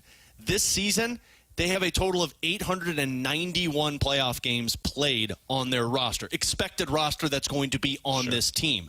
And, I mean, that's including a guy who's got the most in Ryan Suter. No, he's a third-pair defenseman, but the reason I looked at that is that team in 2010 and 2011 didn't know how to avoid those long losing streaks, and it missed the playoffs for them. Last year, the Blues had 3 separate 5-game losing streaks, 4 separate 4-game losing streaks, and they missed the playoffs. I think when you've got 891 playoff games, you got a lot of guys who know, hey, we can't afford to go into these types of droughts, and you find ways to avoid that. Yeah, it is interesting because I do put a little bit of stock into experience because I do think it does matter. I think probably more so in the playoffs than anything else. I think how do you avoid those losing streaks? You have talent. You know, and that's what I always go to. I don't look at experience as much, though, again, I do think it does play a little bit. I also think a little bit plays into what the locker room is, the vibes are and all that. The number one thing that separates a good and a bad team, talent. Wins and losses are determined by talent on the ice, not by anything else, not by games played, not by playoff experience, not by who's your DJ that brings good vibes like Brandon Crawford did to the Cardinals this season. None of that. What separates the good and the bad is the talent that's on the ice, and that's what it just ultimately goes to me. And again, like I think they're a better team on paper than they were a year ago. I agree.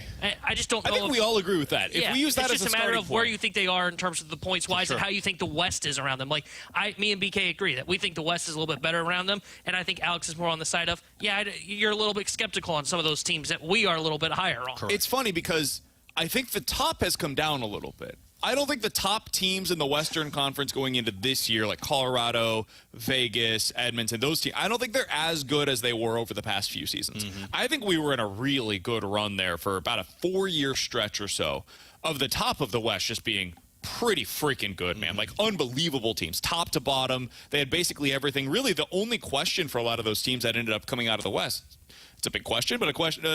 the only one, nonetheless, was goaltending. Mm-hmm. You look back at those Colorado teams, you look at Edmonton, you look at Vegas, they had the same questions. It was, are we going to get enough out of our goaltender? The answer, for the most part, was yes when they ended up going to the Stanley Cup final.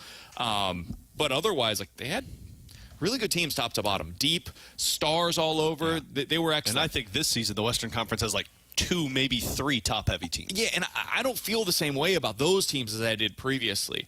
I think what's changed is there's been like a I don't mean to get political, but there's been like a trickle. That's for the junk drawer. Great. Come on, not in a hockey segment. There's been a trickle down of the talent that's taken place in the Western Conference where it's been like reallocated. It previously was all kind of at the top, and then you just have a lot of have-nots towards the bottom.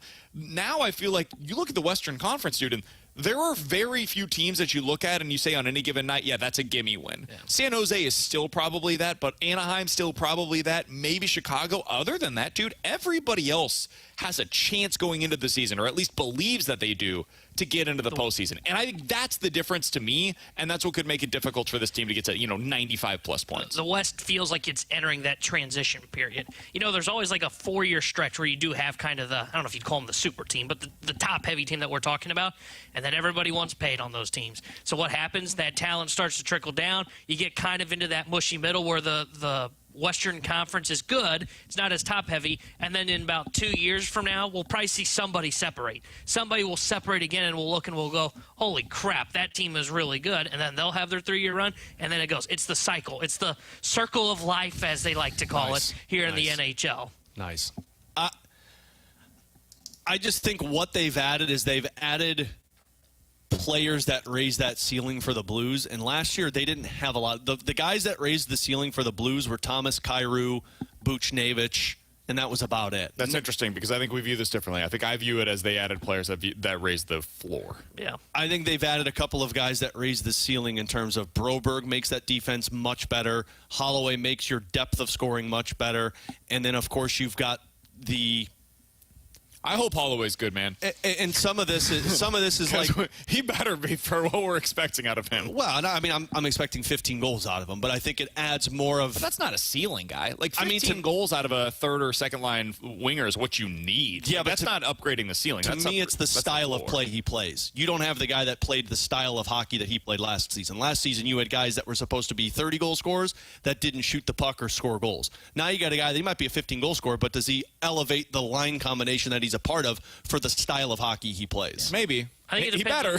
I think it depends on what you're looking at as to what raises the ceiling and what makes them more successful. Because if you look at it from an offensive standpoint, I'm not sure those guys really do it. Like 15 goals, yeah, that helps. But to your point, that's where you kind of expect your third-line wingers. What I think you're getting at is their defense is better. And if their defense is better around a good goalie that we saw last year, Broberg's the one that could completely change our expectations. Yeah. Like, we talked a lot. We talked about this a million different times. We'll get out of here. We'll get to some NFL quick hitters here in just a minute. But we talked a million different times this year about the Royals versus the Cardinals and how, like, the Royals were the poster child of the team that went from bad to really good overnight, right? And it took some good fortune, some good luck, and also some really shrewd signings and good moves. And they were aggressive in a time where very few baseball teams were aggressive last offseason. And, oh, by the way, they found this Cole Reagans kid who was, like, a decent starter in the minors but really sucked at the major league level for the Rangers, and they traded him for 3 months of Aroldis Chapman, and the Royals were like, hey, this guy's an ace, and it just worked out for them. Philip Broberg is the guy that has that kind of potential, Alex. To your point on people that can raise the ceiling, Broberg is really that guy. Mm-hmm. If Broberg just comes in and it's like, oh, wow, how did Edmonton miss on him the way that they did? Yeah. How were they so wrong about a guy that can be either a top pair or a top 4 defenseman? That's like the Texas Rangers, who went on to win the World Series. I don't think there's some dumb organization. They just whiffed on Cole Reagans. They misevaluated him within their own organization. Otherwise, they wouldn't have traded him for 3 months of a reliever. Kind of like the Cardinals. We're not dumb. Yeah. We've just whiffed a couple of times. A lot of. Broberg has a chance to become that for the Blues. Yeah. That's their guy that can upgrade the ceiling. Mm-hmm. With Alex Ferrario and Tanner Hendrickson, I'm Brandon Kiley. Coming up next, let's dive into some NFL quick hitters here on 101 ESPN.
exclusive Blues training camp coverage on 101 ESPN. BK and Ferrario are live at Blues training camp at the Centene Community Ice Center. Refreshed by Bud Light and E&B Granite. Bernie Federko's only choice for granite countertops, cabinets, and flooring.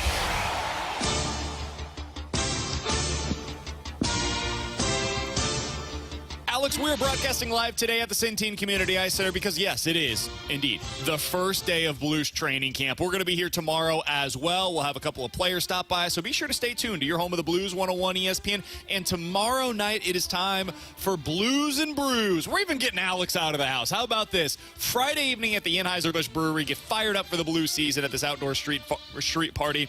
Plus, appearances by Braden Schenn, Jake Neighbors, Pavel Buchnevich, and Drew Bannister. So many others going to be there as well. Chris Kerber's going to be there. The Fast Lane is hanging out.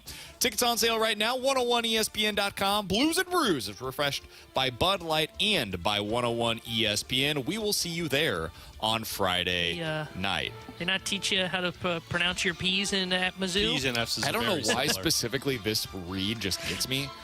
It's, Every time you've gone close to go, you're like right in between party and farty. It's outdoor street. There's something about going from the street to the party. I don't know, man. I can't explain it. I don't know either.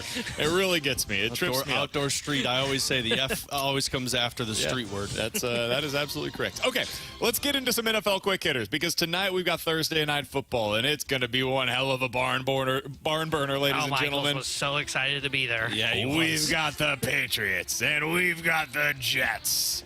And an over-under of 38.5. Jets are a 6-point home favorite against the New England Patriots. Guys, the Jets have not exactly come out looking like a house on fire. It's been a little clunky offensively. Now, to be fair to them, they've also gone up against the 49ers, who are a really good team. And last week, say what you will about the Titans, and man, their head coach is going to strangle Will Levis by the end of the year. He's done with him. Take the mayonnaise out of the coffee. That defense is good. The defense is really good for the Tennessee Titans. Alex, are we going to see something better tonight out of the Jets offense, or is this going to be another clunker? I think we'll see something better. I like the Jets actually -6 in this one. I think they cover this one. I think you'll start to see this offense open up a little bit more. It felt like they gained a little bit ground last week, even though it still didn't look pretty.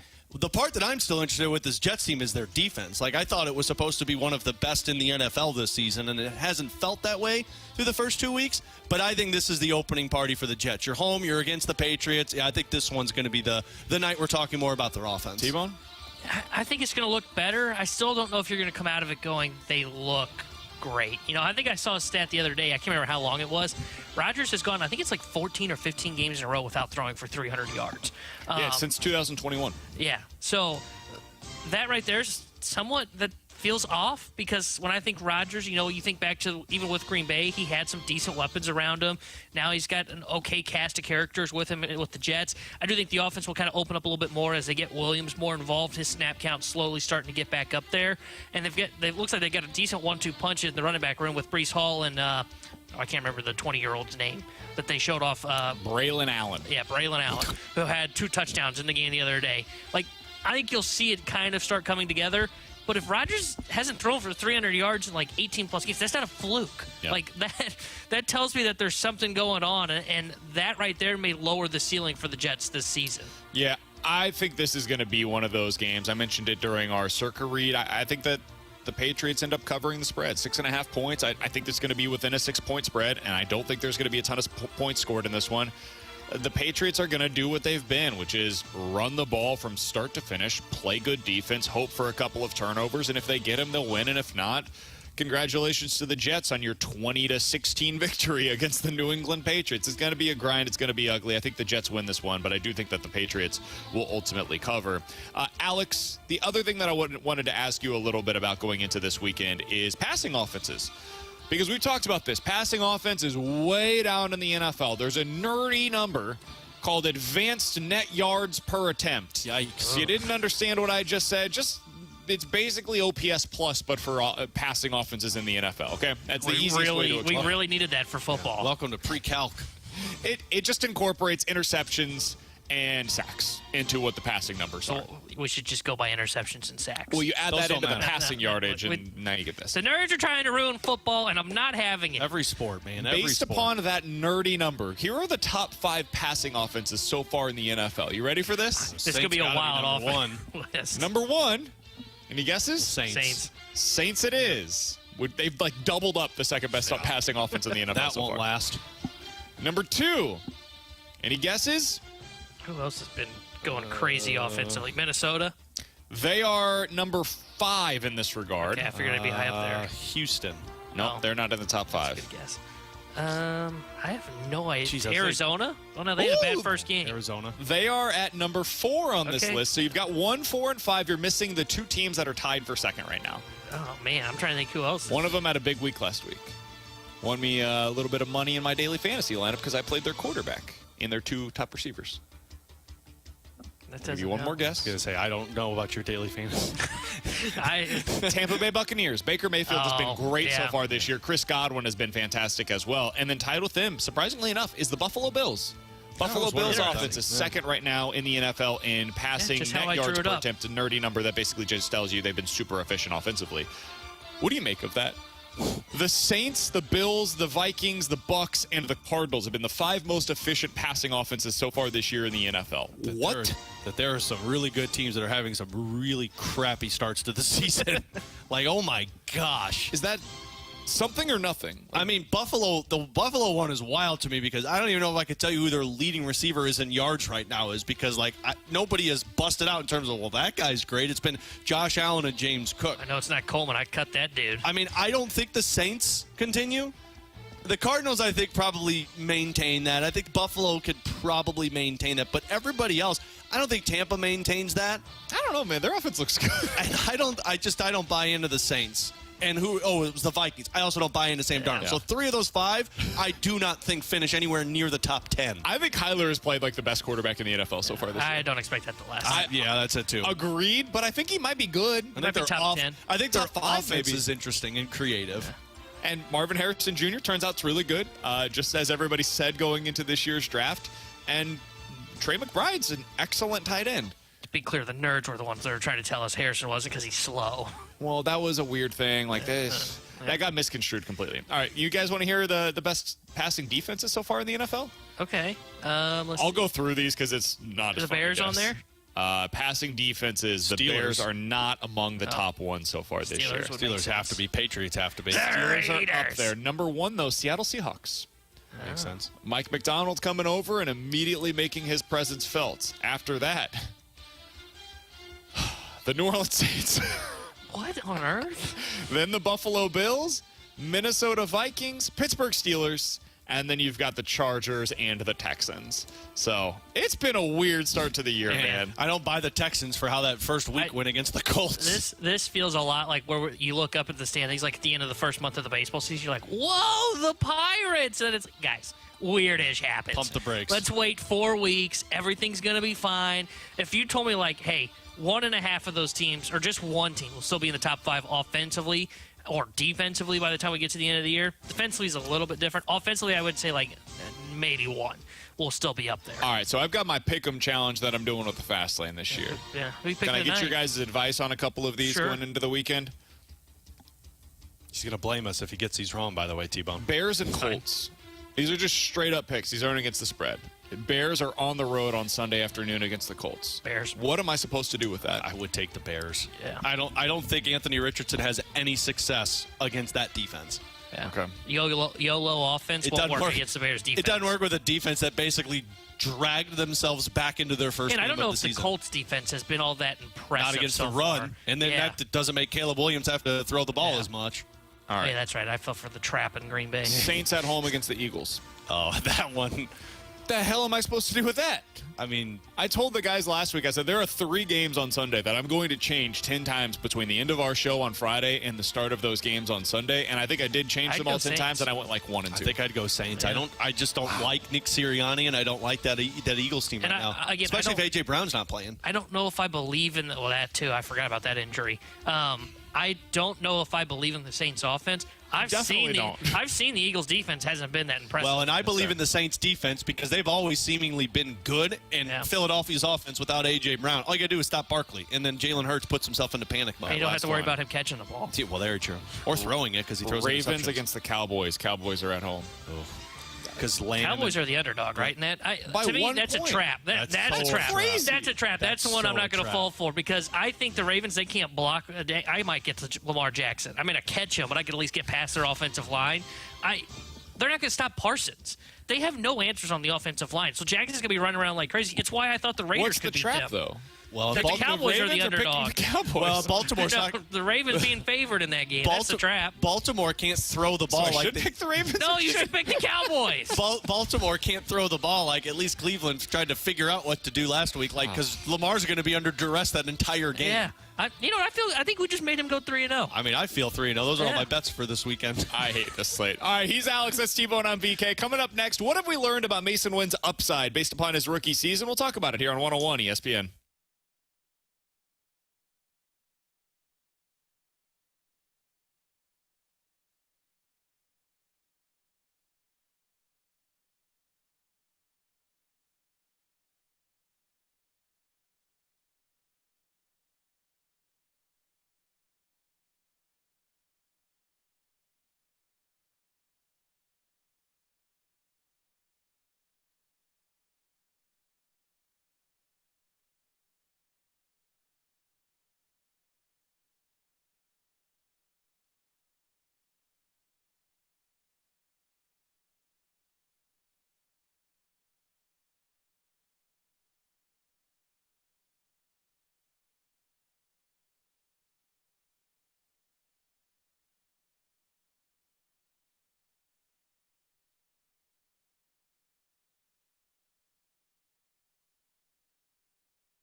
101 ESPN Sports Center.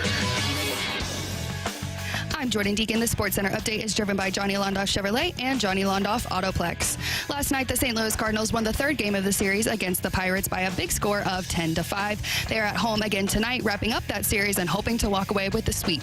First pitch is at 6:15. And finally, hockey season has officially begun. BK and Ferrario broadcasted from the Centene Community Ice Center today, where Blues training camp day 1 took place. The guys caught up with Radek, Faksa, and Joey Vitale. If you missed those interviews or anything from the show today, be sure to check out the podcast at 101ESPN.com or from the free 101 mobile app. I'm Jordan Deacon. The Sports Center update was driven by Johnny Londoff Chevrolet and Johnny Londoff Autoplex. See them at londoff.com. Chevy, together we drive. Are you kidding me?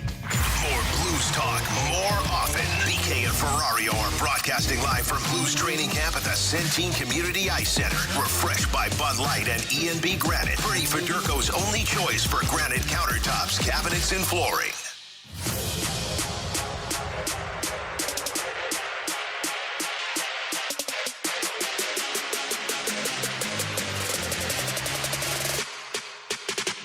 Swing and a drive. Masyn Winn belts one out of here to tie the game.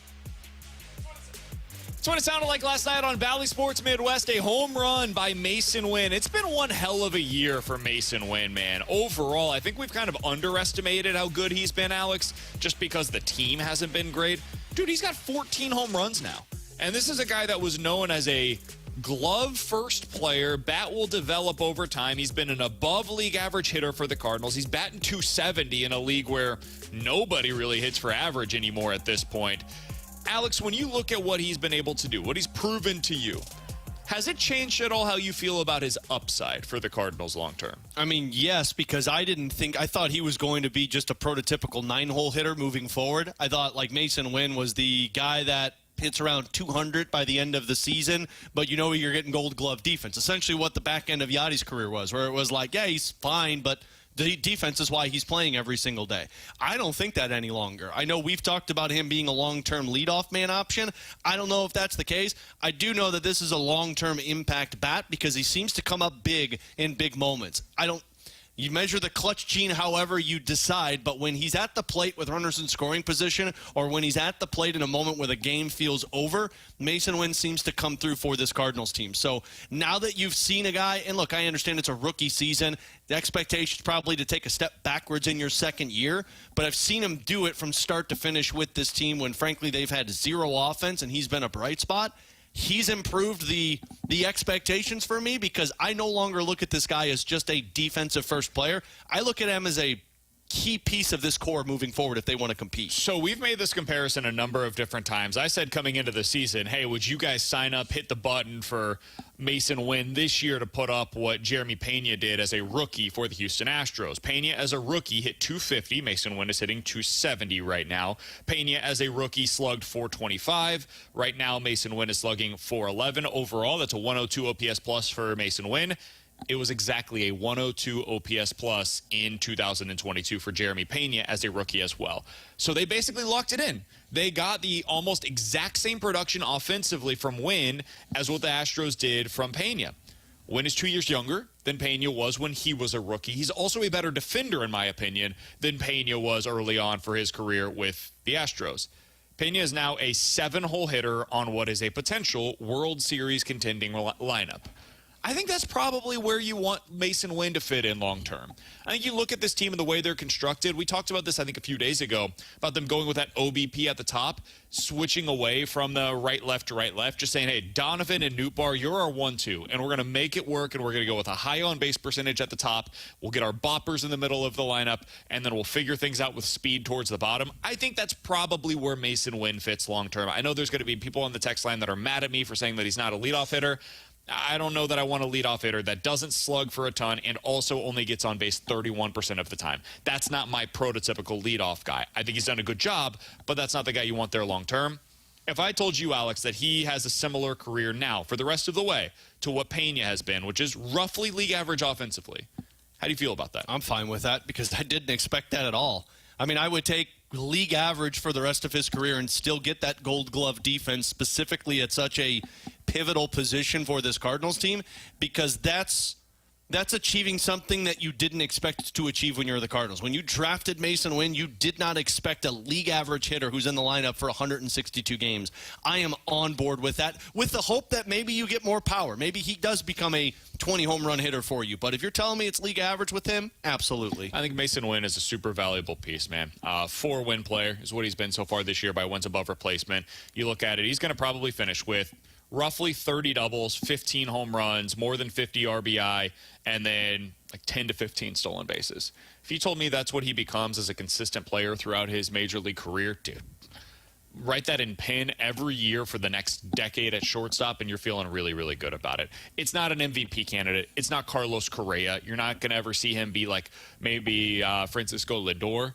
But there's still dreams of that potential upside. I like the pop that he's shown in the second half of the season. Maybe there's even more there for you.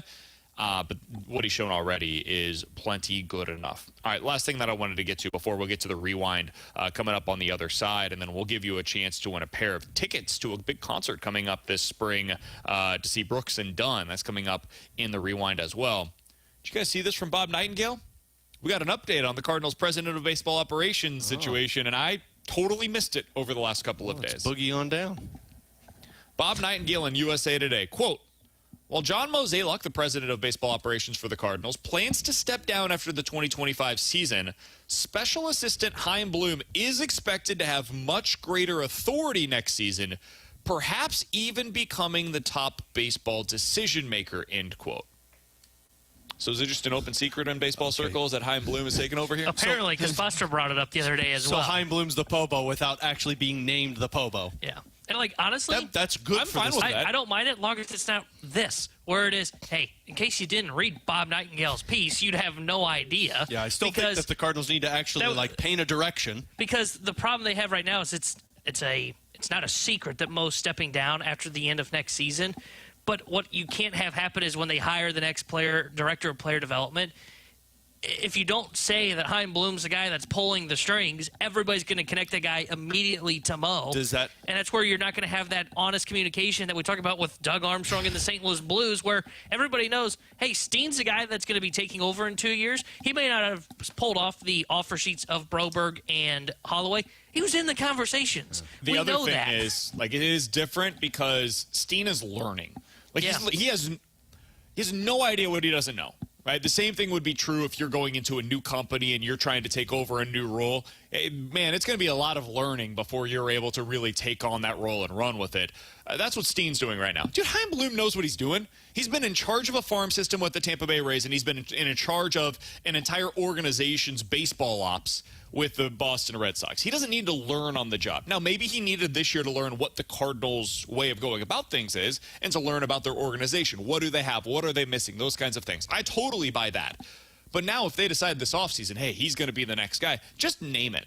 Just go ahead and say, hey, Chaim is making a lot of the decisions. Mo is still going to technically have the title of president of baseball operations, but it is a true transition now. This is not like it was last time that we named Michael Gersh the GM, where we said, and it was only a statement, things are going to be passed along to Gersh now. No, this is now truly going to be a transition of power from one man to the next, and Bloom is going to have a big say in every decision that is made within the organization for the next calendar year before he officially takes over as the top decision maker. I think that's the way they should approach it. How much does that make you wonder about Ollie's job? I wonder how they're going to approach this first. Because once we find out what they're going to do there, I wonder if that press conference starts the same way that we saw the Army and Steen one do, to where it's like, look, I'm still going to be the president of baseball operations and final say, but Chaim is going to be doing all of the big decisions. If I'm Ollie, I don't care. But in Ollie's shoes, I'd start to wonder a little bit because Chaim's making the decisions. He's Alex. That's T-Bone. I'm BK. Coming up next, we're going to get into the rewind, and we'll give you a chance to score a pair of tickets to see Brooks and Dunn. That's here on BK and Ferrario.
Wall-to-wall Blues coverage is right here on 101 ESPN. BK and Ferrario are broadcasting live from the Centene Community Ice Center for Blues training camp. Refreshed by Bud Light and E&B Granite. Bernie Federko's only choice for granite countertops, cabinets, and flooring.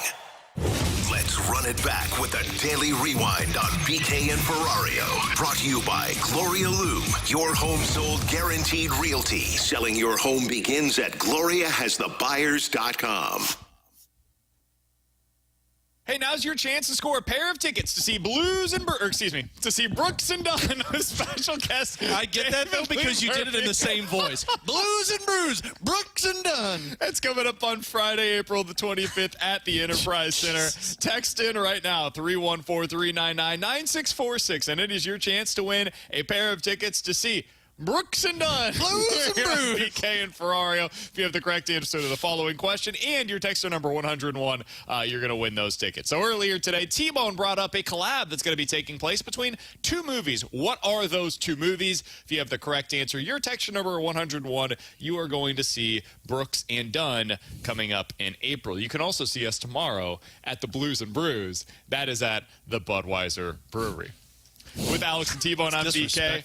Great job today by Jordan Deacon helping us out back in the studio. We've been broadcasting live at the Centene Community Ice Center where the Blues have day one, Alex, of training camp today. And if you missed any of our show today, we had Radek Faksa on. We had Joey Vitale on the show. You can check out the podcast page, 101ESPN.com, and the free 101 ESPN app is where you go to find it. It's all presented by Dobbs Tire and Auto Center. Alex, your single biggest takeaway from day one of Blues training camp is what? Booch at center and Schenn at wing. And I know those are two things, but they coincide with each other because that tells me that we're starting this season off as Pavel Buchnevich as your number two center, and Braden Schenn is going to be utilized as a winger, which really does create an interesting trickle-down effect in terms of the competition, who's working with Thomas and Kyrou, and where do these goals come from now that Buch isn't going to be that winger that we thought. And to kind of piggyback off of that one is that Schenn and Neighbors look to be a pairing.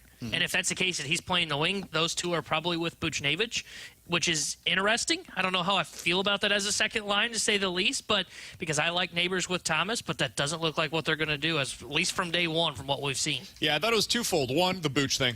Clearly, that's the number one storyline. Two, I love the fact that they have Bolduc with Thomas and Kyrou, and I love the fact that they have Dvorsky with Schenn and Neighbors. Yeah. You're going to find out exactly what those players are capable of in the preseason action and just during training camp, because they're with players that can get the best out of them. So they're going to be able to put their full potential on display, and we'll find out. It's up to them. Now, they said this themselves. I think Dvorsky said it. It's up to me to make sure that I make this team. They're going to have every opportunity to do exactly that. He's Alex Ferrario. That's Tanner Hendrickson. I'm Brandon Kiley. We will talk to you guys tomorrow at 11 a.m. We'll be back here at the Centene Community Ice Center, hoping to have even more players join us throughout the day tomorrow. So we'll talk to you guys then. The Fast Lane's coming up next. You're on 101 ESPN.